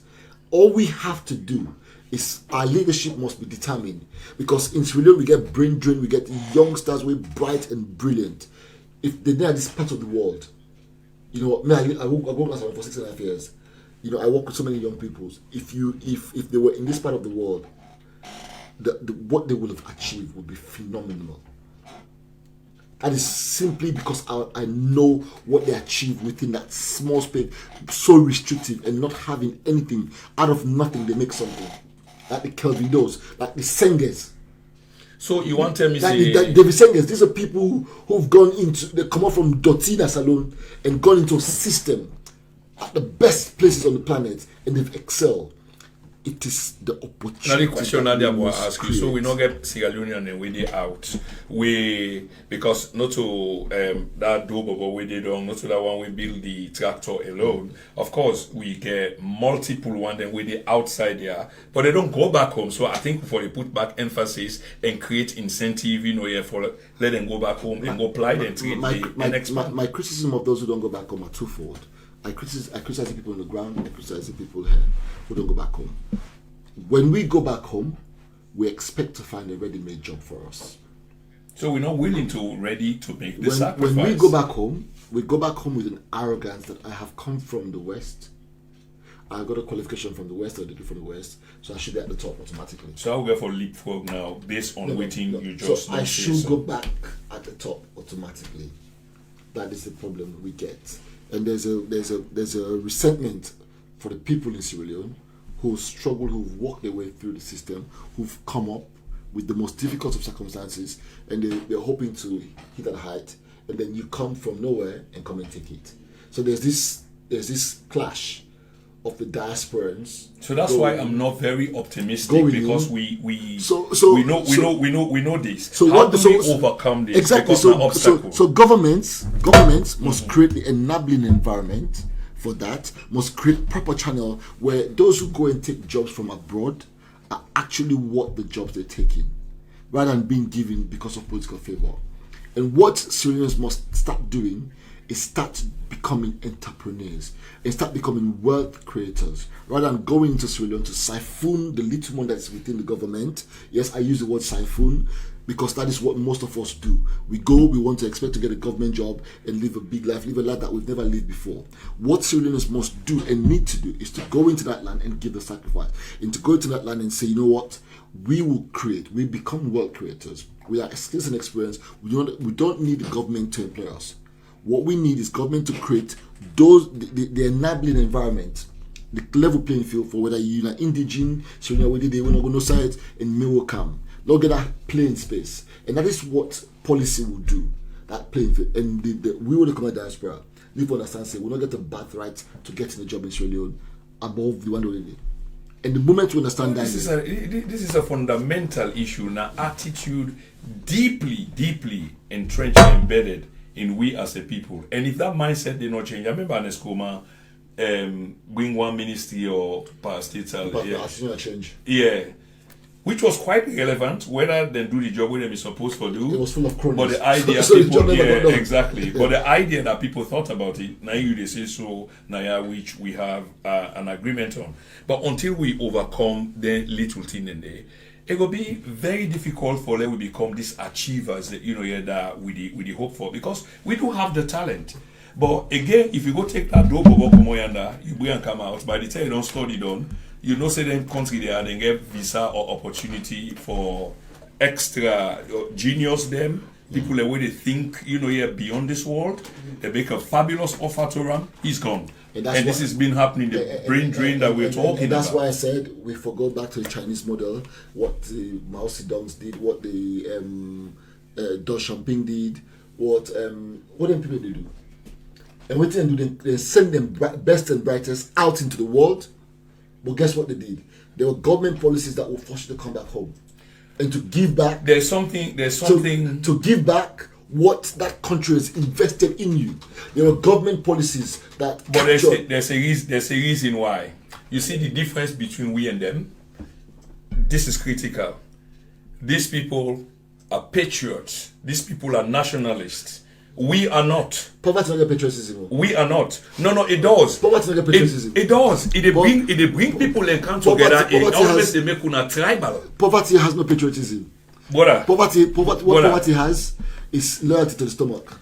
if the Chinese had sent these people out, they don't create the enabling environment and the platform for them to come back. You talk about now. You Not mentioned now, I'm Mao talking about 40 years. Zedong. I'm talking about No, 40 but they years don't ago. send them people outside. They did. Technology went to them. Remember, on the basis of how did the Chinese rise? How they rise? How they rise? Yeah. This is how they rose.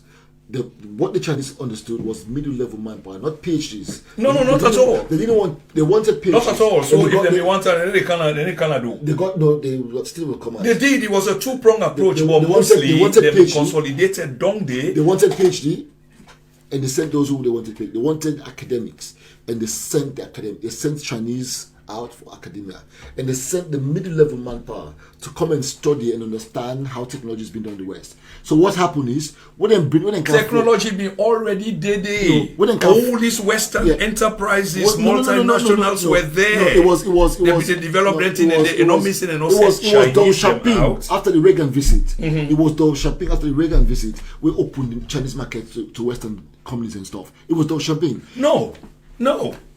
Listen, I know the British were there. I know the Japanese well, were exactly. there. This So was what are you times. talking about? Well, I'm talking about the Chinese Republic, this new republic. But of course, under Deng Xiaoping, it became like a market economy. China was occupied by Japan. Big China, as big as it was occupied by tiny Japan. Absolutely. Because they lack the technological advancement then for even defending countries. When I consolidate them, when they become a people like the nationalism, I'm talking about the patriotism.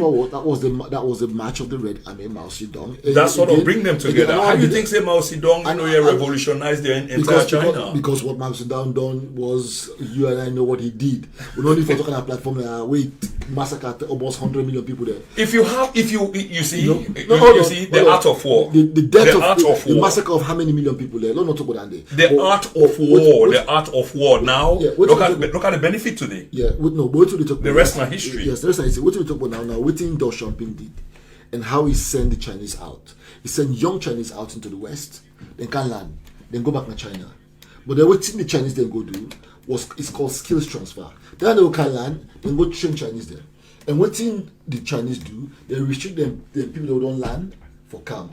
But then begin invite the foreign company then for what she say, then people get the prerequisite skill there. So what the foreign company do? Two things. China has plenty of human resource and they have cheap labor. So they became the cheap labor factory for the world. Now all these greedy multinational companies go China because they were making more profit and their balance sheets will get bigger and bigger and bigger and bigger. The Chinese were saying, come with your knowledge and your technology, we will learn it. And they had a two-pro process. They were learning and they were shadowing in the shadows. And I wonder why they agree with all of that, but they agree say there is deep patriotism will run through the veins of Chinese. There is. That even when they come outside, you see the difference between we and them again is they keep themselves as a tribe. Keep themselves as a tribe, then see eye to eye, then rise and shine together, then fall together, then keep the name, then keep the language. But we all jump in our tower, don't turn fish. We're so divisive. How do we, if that coherence is not there, fellow, there's nothing that's going to happen because we divided, because the greed, Panwi. If they were to offer me, make me a fabulous offer, despite all this talk we did talk so today, in terms of patriotism, I will left you. I go catch me catch. Me never left go catch me catch. Now that they happen at the well, I know they say every one of us is as such, but say that they very rife now in society. But me, I'm saying it because I have done it. I dey say because I don't do it. Me no go left you and go take them. Because for me, nationalism and the country in better one is more important to me pass which I put on the pocket. Nationalism it's not only talk. The country patriotism is not only talk. You see, these things are born out of a tendency of waiting happen to you as a country and as a people. Where people struggle, that thing that they born inside them. We Sierra Leoneans, and they tell you, fellow, we don't have it. Some of us get principle, but not to patriotism. I'm a patriot. I get certain principles where another break. I get certain things about me where I go do. I get certain things where I can say to you categorically, I cannot and will not do. And I think every human being will get flaws. Nobody's perfect. But let us have that which we cannot break. And for me, I know it's in the thing with there to me. I know it's in fundamental to me where I not go break. I know it's in no matter what the circumstances, are not broken. No matter how bad it's been for me, I'm not broken. And so I can confidently say and say, this is who I am when it comes to A, when it comes to B, when it comes to C. And I can say it with so much conviction because I know it. Because I've been through it. I didn't talk about again, we can go on and on with this program. But Lord, just read a couple of the text messages. I think I see Adam Mambu has been very, very active with us on this forum. There's lots of Adam Mambu, the first one I talk about incompetence. If anybody will be fired for incompetence, it will be the finance minister and the bank governor. That is open to the jury. I think say if the finance minister they perform, the president for change them. Unless the president feels they get faith in the finance minister and not get faith in anybody else, so the keeper. Again, the appointment and the hiring and the firing of ministers, it is at the prerogative of the president. That are the part of the constitution. Yeah, unfortunately, if you want change Andy, then we can ask for constitutional change. We're not going to get that. We also equally owe the government and people some kind of a responsibility. That way, people are not fired, not because. I mean, when you lose faith in a minister or somebody who is serving you let them go. Yes. Yeah. But if you not lost faith if the president lost faith in the minister of finance yet, he will not let the minister of finance. Well, absolutely, we can't determine. We can't determine exactly. That. So one judgment we can make from the outside is saying the economy is bad, they perform, and we will start questioning whether these people are sacred cows. Absolutely. We start questioning whether they are untouchables. But again, it is at the pleasure of the president. I see Adama disagree with me. Adama say now the devil's advocate devil's advocate. Adama they disagree with me, say Mr. Alusine, hold on. There's an interesting one.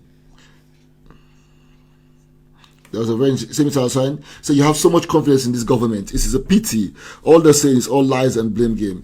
Internationally, the president is being snubbed. He is the most traveled president. Come home, Mr. Alusine. They say again, come home, Mr. Alusine, and name me more of the Kevin Does. Adama, I am home. I am in Sierra Leone. Sierra Leone is in me. I was in Sierra Leone for the last 7 years.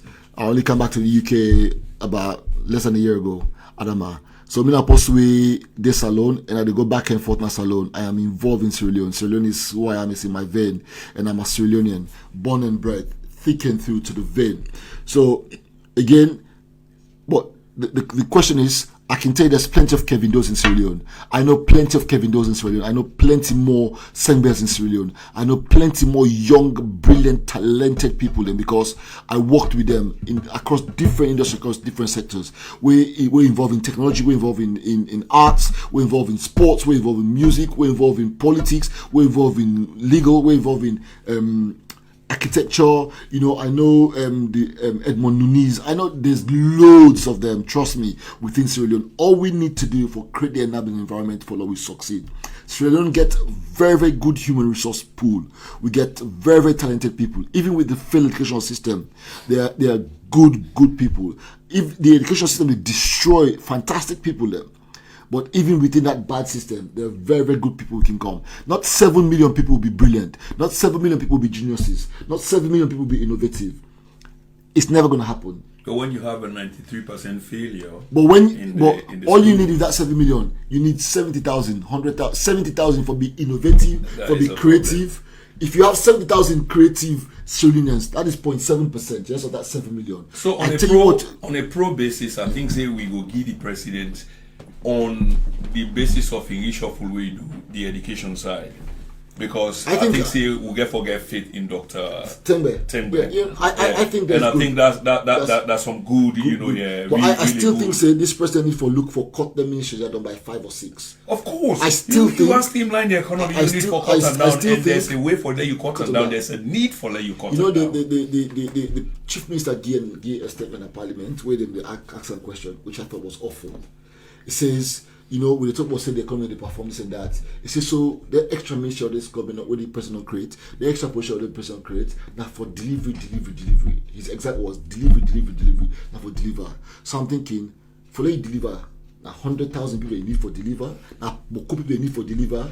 What happen with the one person we get, the way he puts us the head, supervisory head, and this is the key. They're not professional heads. They're political heads. They're supervisory heads. They forget skill set where for able make them manage them professional head. Then they are not going to be doing the job. they should be competent enough. All I can say to that forget statement of the professionals. chief minister. That was on AYV. You can go back and watch yeah, it. I know it's You on know, record. It's on record. but Deliver. All I will say to that and the is, justification that we give for the expansion in government. so let's excuse. And I think that was a bad justification. Let's excuse the ignorance of the chief minister, and at the back of our minds, let we remember say, in a peace and conflict studies, he's not an economist. Do governance, peace and so he did governance because in peace and conflict, I think there's governance in peace and conflict. Yeah, okay, 101. Yeah, 101. Yeah, but mostly not being in the classroom, he was a lecturer, and lecture people there. So we will get for excuse and for that, but you get for understanding position as well in terms of him being the chief minister. I mean, being the chief minister, I mean that you get for the promote government policy them. But sometimes, when you speak from that position of authority, I mean, you have to be careful. Your words are, and you have to be measured, honestly, because either you're reckless, you don't care about posterity, because it will come back for bite you, and it don't make a couple of appalling statements where they on record. I mean, there's needless for let we go back and begin say one or two things that is on record, for the record speaks for itself. Okay. But where you didn't have that position of trust, you are a very powerful person, a powerful man. When you speak, people and they listen. You have to be measured. Yeah, really, really measured. So that kind of statement, was so it was appalling. It was uncalled for. Aptly describe what the situation is meant to be. But on second thought, play the devil's advocate. If we don't get the people that were competent enough, one man will handle that. Not put one or two people in there will handle that. They will divide the division of labor. You need to handle the port. You need to handle the cut for cut plazas. You need to go handle for bad again pepper because they get food. All three countries are doing collectively. Division of labor. I think we the tribe was talking about division of labor. But I will still say yes, you have division of labor. That's why you have the professional heads. That's why you will appoint the professional heads and say, you as a professional, you will handle this. You as a professional, you will handle this. You as a professional, you will handle this, and you will come and report to me. That's it. Oversight. Because I am oversight. Yeah. Ministers are not meant to be running departments. They bring political oversight, to ministries, and they are there to make sure that government policies are followed. So the question when you get to the professional is, that's also government say for do. What you don't do for make sure say you get to this point. How they make sure say this could do. So you can give me advice, and I go back to cabinet and say, when I also then say, then cabinet discuss and then they approve it. You come back and say yes, well, no, go ahead. So let me say, play the devil's advocate a little bit.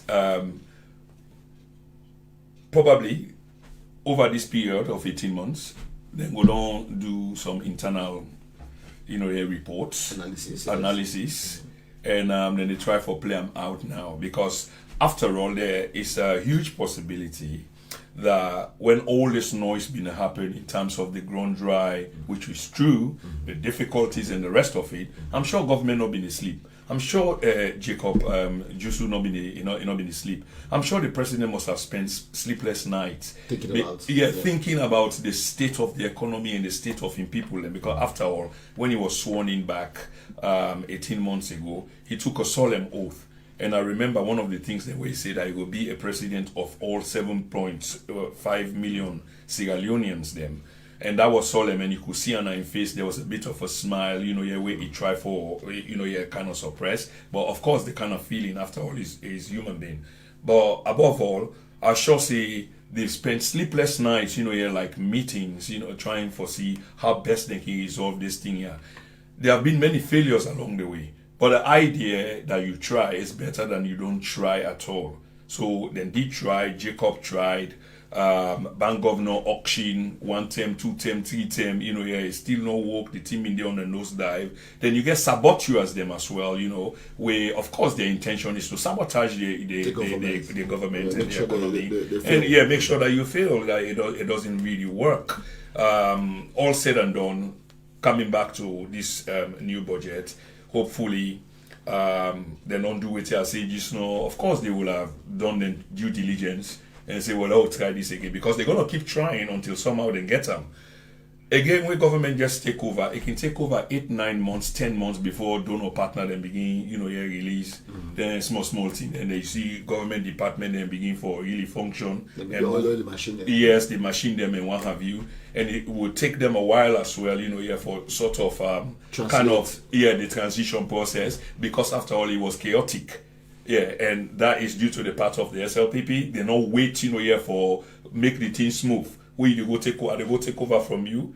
If I get for keep me head down for understand, so you go pass this thing to me, Saful, la understand what they come into, that will have helped. So the transition period was a problem. Yeah, it was that you will see the effect. Yeah, the effect, absolutely. Because so the transition was not proper, it wasn't done. It wasn't done properly, and the rest of it. So it took them this while. Okay. But somewhere, maybe being hopeful as a citizen and a proud one, patriotic, nationalistic, that they will turn the curve, because when and if they do, the only net benefactor is the people of Sierra Leone, me and you. And hopefully all of these projects will then be put into place, where the president will lay emphasis on the development of the human index, the policies on education, the agriculture policy. Then we're supposed to create more jobs, because we spend hundreds of millions of leones, for bringing rest come inside. We can invest that money there inside and feed ourselves. Although politics back they play with the area, say they gone too toxic. In other words, it too acidic. Now the new reports down there were so therefore rest can't, when I will staple food. Yeah. But who am I? In a bit saying, you see I'm from the beginning, Bob's and reports now we see they know best. They are in government, they've got access. We can only hope, and on that basis they're on the budget. It won't take long. We should begin to feel something. For us to see the reality of the situation. Yeah. Again, the number now 07946141369. Again, we don't talk about the cabinet reshuffle. Yeah. Obviously, me and Mr. Kroma now, they say I'm from a different spectrum. They say I'm from a different spectrum. But one thing we will hopefully is that this budget go begin bring them sprouts their own interest in the economy. Again, like I said, for me, the cabinet reshuffle, the two ministries where the Ministry of Environment, I think it's a fantastic ministry that they don't create. But I still think there is over bloated government, it's over bloated ministries, and I think we don't need all the ministries that don't get. We can streamline the ministries and let the government understand. Say ministers are there to supervise. You get the professional heads that they pay, permanent secretaries, say that we can create those departments, we can put the expert and data then side and we will do the work. And one big criticism I get for this reshuffle, I don't see women inside there. Very few women in the government, and I actually believe I'm a father of 2 girls. So you might be biased in your view. I am not biased. Okay, let's hear the argument. I'm a man who was raised by a woman. Okay, I'm a man who had powerful sisters around. If you empower women, when we empower women, we prosper. You wife, you pikin, your sister, your paddy, your cousin. Where we empower women, societies and nations prosper. And fact, any nation where gets more women than are in cabinet is less corrupt. It's more geared towards development. It's more developmentally focused. Fact, men are more corrupt than women. I am a man. I am more corrupt than a woman. Women are less corrupt. Fact, women tend to be more arrogant in the workplace than men. Fact. And why? I don't create a thing that may say, because they operate in a male environment, they have to be 10 times extra tough. And I learned that from the United Kingdom. Whether I'm an officer or I'm a professional job, because I'm a black man, I have to do 10 times. I have to accept myself 3, 4, 5 times more for I gain the respect I deserve. So sometimes that arrogance of women comes from the point that men do not respect them. Most men in the patriarchal society think their place is in the kitchen. Well, absolutely, Mr. MacFoy. Whilst you're absolutely right, well, you got to remember, say, this na culture. And we don't make some breakthrough. But this cannot and should not be culture. We understand, and there are people in that cabinet, there are people around the president and the president himself who's exposed enough to be able to say they're competent and capable women. And I think if we stop to look at party politics, those who supported my party, those who supported us as a party, if enough may not be supported, so only put them there. I think we need to stop that. What we need to do is bring more women into governance, bring more women into decision-making process, bring more women into heads of departments, heads of government agencies. We need to do that. You know, Rwanda, I can never call the Rwanda story. Kagame tried, and there's 52% women in his cabinet. Look at the evidence. The African Union Parliament, the African Union top positions has 50-50. If countries are doing it, if it is done in Africa traditionally, and we have a new direction. So we talk the AU, if I can just interject quickly on the AU, yes, they get 50-50. What advantages are there in terms of the AU? It makes since that when one of the most powerful spokesperson, is being fired simply because she was doing a job. Since well, we can call it the political. We can it's not political. She's just doing a job. She's representing the African Union. What's the African Union? The AU's reason for firing her is different. What people are saying is because she criticized France. She criticized the European Union. What was the reason? I think it's about the exploitation of Africa and the African continent. But that was it. She criticized France heavily. Yeah. She gave us a full history, and we know, which we know. But because she was articulating that point from as high up as there, she had a powerful bulwark. So obviously, she rocked the feathers. Yeah. Again, this is strengthening the institutions, strengthening our unity within the African Union to make sure we're stronger. But in its formation, in its decision-making process, in how it carries out its job, in how it carries out appointments, they've made it 50-50. And that's a good strike. Well, for me, I just feel with Rwanda, I just feel with the AU. I mean, they sack a powerful woman. Yeah. All the other women there should be restless. I know. Where is the anger? Where is the outburst? I just feel for Sierra Leone. I just feel for Sierra Leone that the president must bring in a 30% minimum quota in cabinet. Next time he's reshuffling his cabinet, he must look and say, "I am bringing 30% women. There are competent women in the country. There are competent women who can do the job. There are women with good experience." And don't bring them in because they're political cronies. Don't bring them in because they carry party cards. Bring them in because they can do it. This is nationhood. This is about nationality. This is about nationhood.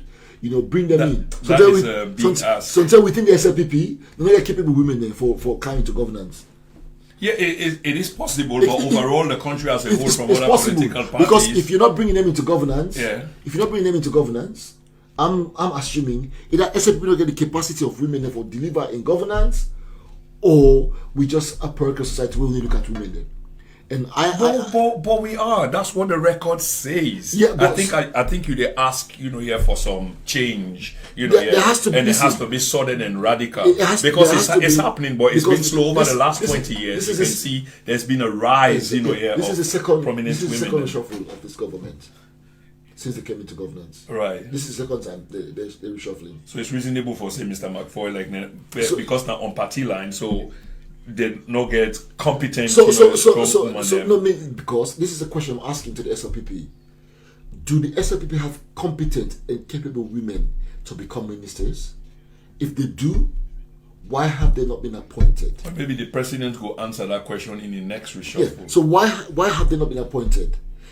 And I'm saying again, if the SLPP party and the hierarchy and that structure within it does not have competent women, and I will say to this government, I will say to the president, look at competent and disciplined Sierra Leoneans who are professional in the diaspora or in Sierra Leone who can deliver for the nation, and bring them into cabinet. And that brings me to the new ministry that was created, gender. Put one. I mean, it wasn't like women free from this reshuffle. It was gender. Yeah, I think that woman they come on. Yes, it was ministry of gender, and a woman was chosen. And the question I ask is, why do we say gender and we choose a woman? Well, I don't understand. I didn't understand that. Why gender? And we, at the moment we assume gender, No, you see, you just use another critical word. The moment who assume Gender, gender, and you imply say, now because they say gender, I make them put too much. We don't know I don't know. what they suppose. I don't know. Yeah, well, we don't know. But the listeners probably go help with that. Maybe again, this is because we remember ourselves and say gender. I kind of agree, but we don't. We needed Mr. Sport to be here today. Yeah, for help. People, yeah, and he could have helped us with that. Yeah, probably when I go get some again another time. Because I mean, look forward. He's a regular. He's one of us in this program, and hopefully next week, 2 weeks from now, he'll be well enough for Kenya. So Mr. Sport gets well soon, please. So overall, as a government, I think the government need to begin think for cut down the ministries to 20. Kenya, but you not think so? Kenya has 20 plus million people. They have 21 ministries. Sierra Leone has 7 million. We have about 31 ministries. It's a mismatch. We'll go back to the economy. 31 Mr. MacFoy. This is where that cannot be defended. This is where you question the intention of the budget and the planners of the budget. This is why you question what they are saying around the budget. This is exactly why, because something just does not match. That's why in the beginning I said it's probably one based on faith and hope. Let's wait. But on the issues of practicality and not theory, there's a complete mismatch. Economy is struggling. And remember, economy is a science. It is a science. You know what to apply to make it work. You're like playing around it and taking chances, you're gambling with it. No, it's based on fact. It's truth. So you can't go mixing it and telling people something else, and at the same time you're doing something else, Mr. MacFoy. How will that happen? How are you bloating government, expanding government, while you're talking about reining in, you're spending expenditure? And imagine a couple of months ago, the president stopped, flying and advised ministers and they don't even need to fly. Sometimes you just sit down home and you do teleconferencing.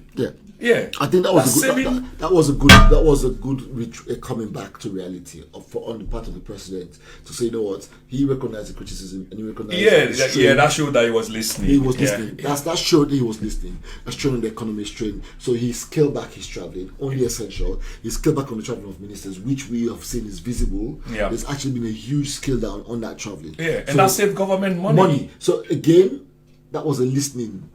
Absolutely, which means that the president does listen. He seldomly speaks, but he listens. And he listened and he reacted. So maybe again, this budget might be a budget that he's listening. And he's who reacting. knows? Who knows? And he's reacting. On the issue of the women. On the issue of this cabinet, I think it must be cut down to maybe 18 or 20, streamline and create holistic competent governance. Competent governance with competent people, not have the feel that they're creating jobs for cronies, for political payback. You can make a reasonable assumption, although I'm not saying that's what you're saying. I'm not saying that. But absolutely, I'm saying that's the criticism that these jobs have been created. But it does border on a degree of truth. It does, because there seems to be a sort of double action here we're seeing. Hypocritical action. You say something or you're speaking from both sides of your mouth. Something else is being said there and something else is being said on the other side. If you go back to the campaign and all the campaign issues about economics and big governance and prudence and all that stuff. Yeah. So this is stuff we can see that it definitely cannot work. And again, like the Chief Minister said, they need more people to solve the issues that they need to solve. So the issue of TUSIM, probably if they are given leeway, open up for people with TUSIM, that could have helped. Don't you think so? Yes, no. I have very strong views on TUSIM. The no first? I have very strong views on TUSIM, and it's a holistic approach. Right. I actually firmly believe, that to lead a country, you must only have allegiance to that country, not a country. That is my firm belief. And that can never change until the day I go to my grave. that you must be. If you want to be British Prime Minister, you cannot be an American citizen and be a British British citizen. You have to give up one nationality to do that. Now, there's stages. There are certain jobs in that country that a dual citizen must not hold. Presidency, vice presidency, chief justice, critical head of the police, head of the military, head of our intelligence services cannot have a dual citizenship. Why? Because you need absolute allegiance to a country. One citizen, you don't have to run away to another country. If something, you don't have to go and say, "Oh, I'm a citizen of this country, I'll come and hide." No, you must be one citizen. Now, the issue of people with dual citizenship standing in the parliamentary election, I think is wrong. I think people with dual citizenship must be allowed to stand in the parliamentary election. They must be allowed. If a country says you can stand, if the people of this nation deem you that they want to make you their member of parliament, will accept. But constitutionally, because we want nationalism and because we want to have this adherence to our values, our country, because we want you as a lawmaker to be able to say, this country I make law for this and that, and they make law for benefit of that country, because I think say, well, if I make this law, I mean other citizens in that country, with that country they in business card they pass on through. At the swearing, before you take an oath of office, you have to give up. Well, I'm not gonna get a problem with that. Because you're a legislator, you're a lawmaker. New Zealand, the deputy prime minister resigned because he had dual nationality, and a member of parliament brought up that objection in parliament, and parliament voted it, and he resigned. It was debated, and the reasons given are valid. Now, waiting me want SALONE, I wanted the government then SALONE, the position bold and brave enough for deny vote to real world contributors to the economy day, people in the diaspora, where they contribute so highly to the economy, where they contribute for making not killing our office. Because the kind of economic catastrophe in the country they suffer, if the people in the diaspora they send the money they send and they keep those families alive, there will be civil unrest.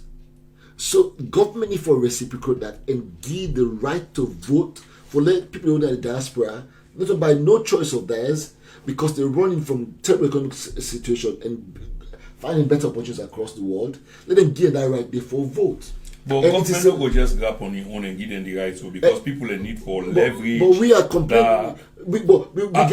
Are we complaining? We get economic leverage because we contribute. Yeah, we do now. They say, but we have to use the economic leverage there as a unit, not to one single digit. Yes, and we need for those of us who have the mic, those of us who are in the air, who can get to 100, 500, 1,000 people there, for we put up the argument on why people in the diaspora forget the vote.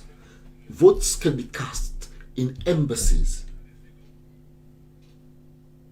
Vote can be cast in embassies or in consulates of them country. They will get embassies. If you don't get embassy there, you're not in a neighboring country. If you will travel in a neighboring country who don't get embassy, go there, go register, you vote. Register to vote before the elections come. Register to vote. Go to the embassy, prove your nationality, prove your citizenship, and that gives the country a tab of how many of its citizens they're out. Oh yeah, but I think salient point. But the responsibility lies with the Sierra Leoneans there, with the outside, for use that leverage they get. But there's a case in court. There's a case in the High Court, the Supreme Court. We don't go for voting rights for diaspora. Normally that was petition. It's almost like the two-sim thing, because now shelve them as well. I think that Dr. Kanda Yunkel and I mean table amendment. Then I think we for do that and actually go and get right. I think we for campaign for rights. We for campaign for the right to vote in the diaspora, because the decision we they make, they affect lives them every day. Equally as people on the SALONE, it affects us. Of course, but we forget the right for vote for them people in the, whether we're in or out of Australia, we get the right for vote. Really doesn't mean. There's an advantage and disadvantage to it. So what's the disadvantage? Of course, the disadvantage is to the one the way the politicians the way they don't they. If then because they know the counts now anyway. Not in terms of the full numbers, but political affiliations and the rest of it. Yeah. So people can win and lose election on them basis, and because we get economic leverage, we can't easily be manipulated. So well, that's good for democracy, no? That's good for the country. Oh yeah, absolutely, but it's no good for them because members in that get for make this decision because the judiciary are no one use. We get for force them for making decision. Absolutely, and I'm coming to that. So then things they come into play until elections come again. Remember, in 2 years' time, we go begin for CDNIA. So wait till we need for begin do. Yeah. Wait till election come for play. Anyway, the program. We don't talk about the economy today. Quite interesting. The budget, you know, people don't give their views on the budget. We don't talk about the cabinet reshuffle. You know, we don't talk about the good and the bad. You know, we don't talk about the need for let the government reduce the cabinet size. You know, let take the burden off. Try for bring more women, they empower them, bring in a government. More women into governance because they're capable. You know, the lot of people have been getting up for talk about social media.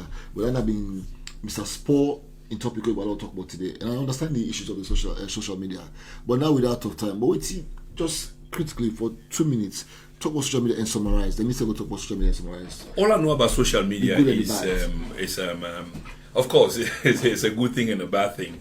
But social media, now so me like for describe them, and even on my page, it has been weaponized. So you know, say weapon can be good, it can be bad. Yeah. Depending which way you use them. But it's a good thing generally. Yes. But the onus they on people the way they use them, on how they use them, and we they ask for let they use them positively and responsibly. Because what thing can happen, remember, some time ago, print media and mainstream media, they been get so much advantage, so much power that they in control of our lives.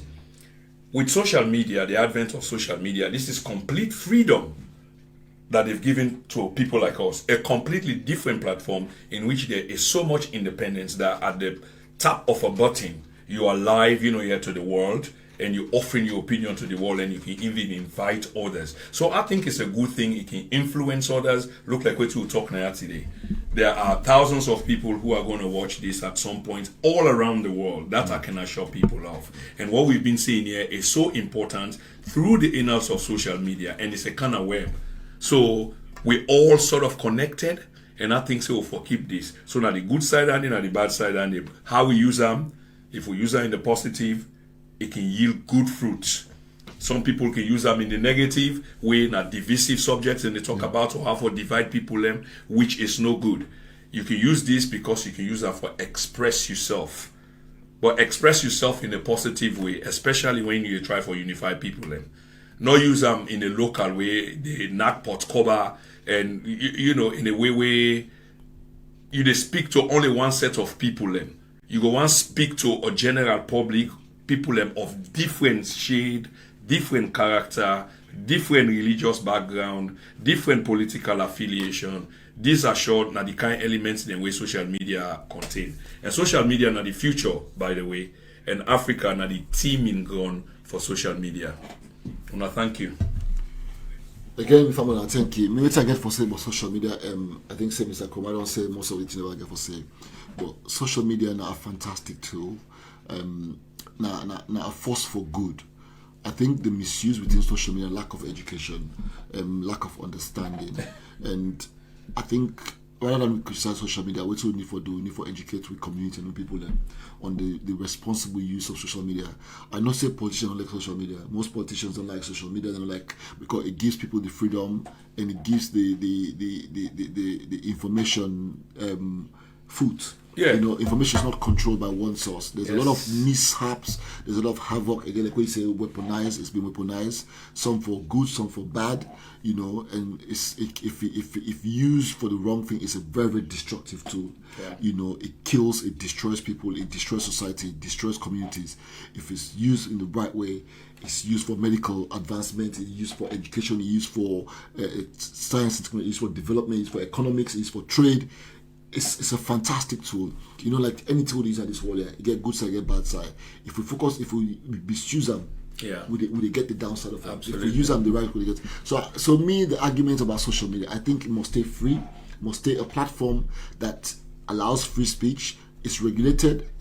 for as long as it free, when they infringe on anybody, right? Where you right now they impinge on me on, I think that is the responsibility, the responsible use we for encourage for social media.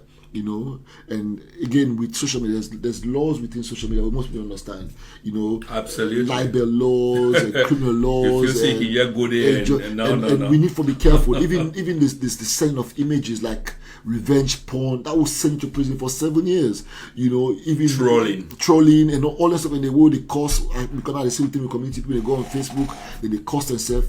That is such a dangerous thing. If somebody actually decides to take it to the police, take it to court, you can get charged, you can get locked up, you get a criminal record. You're probably a professional, you're probably a student, probably somebody where you go lost your job, there's so much downside to misusing. And there's something about criminal record I learned yesterday. The moment you get them, now this country, different European country, it can erase after a while. But now this country, even where you don't spend until you die, they will still bring it. Then they see them. Yes, they'll still bring it. They'll tell you it doesn't matter 5 years, 10 years. Exactly. We don't spend certain amount of years there until you die before you're gone. If we die, they go. It's still again. It's still in the record. So we get to be careful. Then after what we do, social media is a force for good. Absolutely. It's an absolute force for good if we use it the right way, and it could be a destructive force if you use the wrong way. And this is a message to politicians, political parties, political groups, people that are within communities, friends, frenemies, enemies, rivals, no rivals, mates, no mates, this and that, whatever you want to call it. Yep. Be responsible when you use social media. Before you press, verify. Before you send, think. Before you talk, think. Because once it's gone across platforms, you can't take it back. Once you post it, you cannot take it back. Once someone don't get an info, now let me tell you something. There's a thing about WhatsApp we get what they call delete for everyone. If I have an Apple handset and you've sent it, you cannot delete it from you. It stays. When you send me an image on an Apple, whether you delete for everyone, it picks it up automatically and stores it. And most youngsters and most people use the Apple platform today. Maybe on an Android, if I've got an Android phone that downloads automatically when you send the picture, you're in for trouble. If I put my phone to automatic download, whether you delete it or not, it stays. It's gone. It stays on my phone. It stays there, and I've got it. And people must. I think education around social media need for me. We need for up the ante. Hopefully, maybe we'll give more time to that day since the next program we'll get. Yeah, it might take like half of the program, because now big topic. And me family.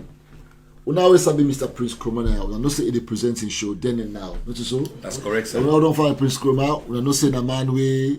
They hold back. Now, no holds bar contest today. Pull no punches. These are like no holds bar. Like WWF wrestling, no holds bar. Where can they pull the punches? Today I make I not pull the punches. I be like I say, I don't pull the punch there. They big, But he's running the show for 2 years now. And if I'm with them, there's an anniversary to the show. So waiting Mr. Prince and the people that already do this show don't decide. Then they do a celebratory fundraising dance and dinner. That's correct. On the 28th of December. Where now the tenants Crawford Hall, Camberwell. The time at 6 to 12. Again, a good time. Then mommy then go bring them picking and can, then partner go bring them picking and can. So now community event, now fun event, not a late event. They will come and done quick and go home in good time. By the 28th of December, the contribution are Lily 20 pounds. Not to pay the contribution for they come now Lily 20 pounds.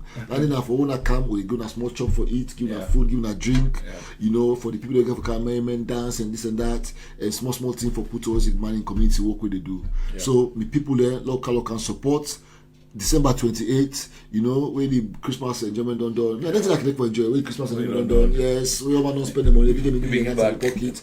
And so go jump body and shake body.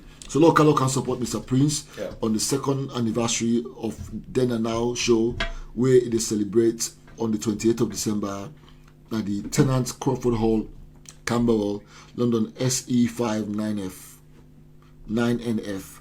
Local can support Mr. Prince. Again, the last word on this program, the code don't say, when I thank you for listening. Then they will then contribute to this program. We don't send a message. We don't send a message. Or we don't write any comments. But wait till they say this platform now fair and balanced. We only can criticize one man there. You know, I don't say some of reviews or express. We say they support one way. We only support one way because we want to be fair, we want to be balanced. We want not just for criticize, but for give preferred solutions. Yeah. And we go talk about certain things the government for do. We don't talk no more. We don't just criticize or condemn. We actually give tangible suggestions we look at, and that is what criticism needs to be about. Let it be constructive, let it be fair, let it be balanced, let not be partisan. And we try for keep apart from it. And now what's happening, Mr. Prince, I know saying not to partisan show they run. You know, the way you need for naka, we need for talk. Absolutely. Need for talk. Thank you very much for that. You know, and that we want to keep. And I think within the community, within we people them, and that discourse that we need to forget. We need to get an honest conversation. Which we always ask for. We need an honest conversation. Honest you and can fair participate even in the chat room. You know, exactly. Yeah. In the political space, you know, I don't say a lot of messages that will come. So mind if you say, they talk from the point of like saying that SAPP spokesperson. I get for defend what I know say not true. Yeah. I get for talk what I know say right. I get for if I know say somebody say something way not correct, now me duty for wrong. If I know say somebody say something way you don't understand, and I guess more knowledge, now we duty will in so. But you allow up more on that for about 1 or 2 minutes, yeah. Just waiting, Mr. MacFoy, to say because this is so critical to the kind of work we really do. We get for understand, say, even if we get a personal life, we can separate them from we professional life. When we sit on a studio, where we talk, no matter of critical thinking, we involve everything. Now make you hear analysis, you hear perspective, and you hear context. This is what we do. So if you hear person they criticize the current government, that in itself is a good thing. Because there is something when they do. Remember, I say government not perfect. This is not the first thing. And this to go to some of our brothers and sisters, we're not going to criticism. If you're not perfect, then you have to be, what you do wrong has to be identified so that if you go the wrong way, then we're able to put you on the right track or you listen. Like the president don't change 1 or 2, 3 things. If people are not being criticized and are so sick of fancy business, the president for be ever hear or understand say this thing they go right for me people them. No. So would they ask, let we take a step back, let we try for be objective. Those of us where they speak na social media like Mr. MacFoy, I see 1 or 2, 3 comments where come on. Yeah, come on. That's the space, but you know. Now the space you get, you write to your opinion, although it not make you right. But when you express that opinion, you get for be measured. Yeah. So now that's me one ask for. So this they go out to everybody, including we ourselves. Where we sit down, not just objective view. Now one sometimes it doesn't go down well with others, especially people and where they support, with no conditions, which is really some things that we will talk about. Yes, you can support, but the country now for we all. So if we sit down criticize, not so because we just want to let harm go that person day way, not just because we want to correct some things there, so that in the end the country go benefit. So there I hear about my program. The 28th of December, DJ Little long give me platform now this net, and I'm very happy, for come back again to Diaspora Voices. And what a conversation this has been. Because a conversation I guess with Mr. MacFoy, and I really enjoy this, and I look forward for come back. I want to thank you so much. Thank you very much, Mr. Prince. Thank you for coming in. Thank you. Again, we want to say, now thank you. God bless we. God bless the Republic of Sierra Leone. Yep. Long live we. Long live the Republic of Sierra Leone. Salona for you all. Well, thank you, and good night. Good night.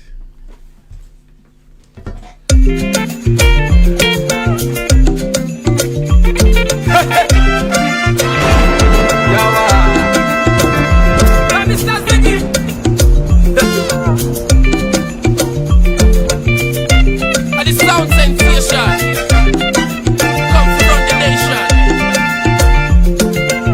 Check this out. Yereme Walibena Emo Dongo Nakoteki. People say you no go grow. Some monkey say you no go make up. You mama say you big for nothing. The name they call you na Popolibo. Even the picking where you born, no, they call you failure. Even the woman where you get, so they call you failure. Be patient, to them go reach, to them go come. I got the power, I got the power, I got the power, I got the power.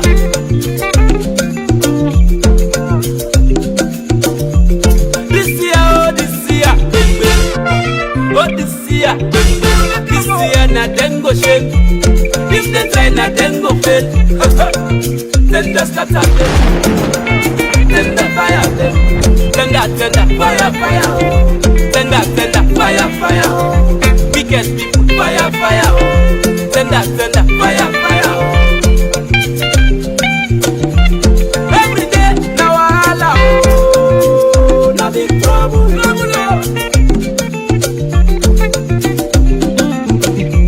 Think for it, na nambara.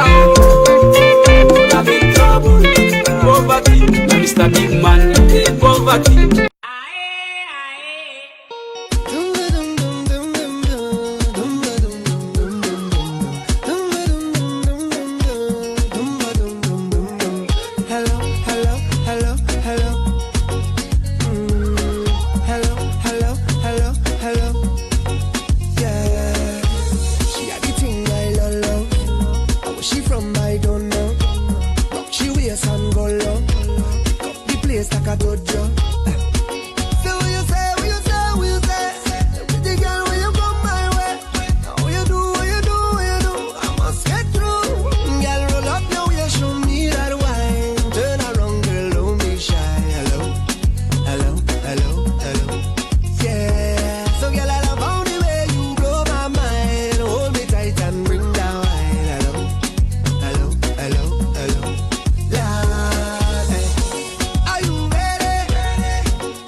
trust. I trust in you. I believe, say it, everybody say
baby, where don't broke me at, where don't make me feel like say I'm not man enough, I no get nothing for offer.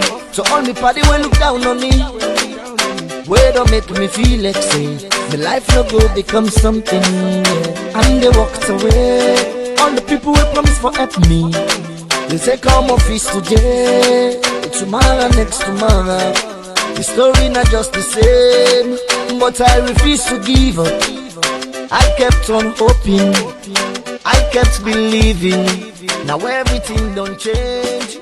Me brother see me life now. Scamadol, not to food for it. Alcohol, not to juice. Diazepam, not for sleep. If jamba no fit you, no smoke am. Exclusive from Enzo Entertainment. I say I want a Ghana black man. I say na Thames on a shop man. Master planner black man. I say na role model black man. The man behind me success. So well if you see me at the project. Man if you poor man, woman meet up then go fire. Enzo Entertainment. Man if you poor and poor meet up, then go burn poor. Only me na money, me na maswa. Only me sa.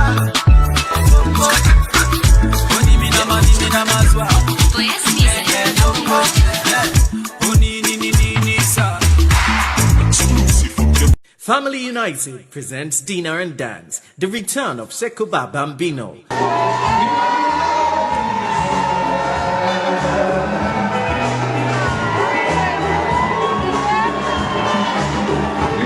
On the 30th of November 2019 at the Royal Regency Banquet and Suite, 501 High Street, North Manor Park, London, E126DH for just £50. Artists performing on the night will be Colin Spratt, Lollipop, Aisha C, Alonzo, and Firewoods. DJs are going to be DJ Nito, MC Costo, MC Alan Smith, and MC Isata Sise Jalo. For more information, contact the numbers now showing on your screen. Music by Nubia Knight. Don't forget to join Family United on the 30th of November 2019 at the Royal Regency Hall. Be there.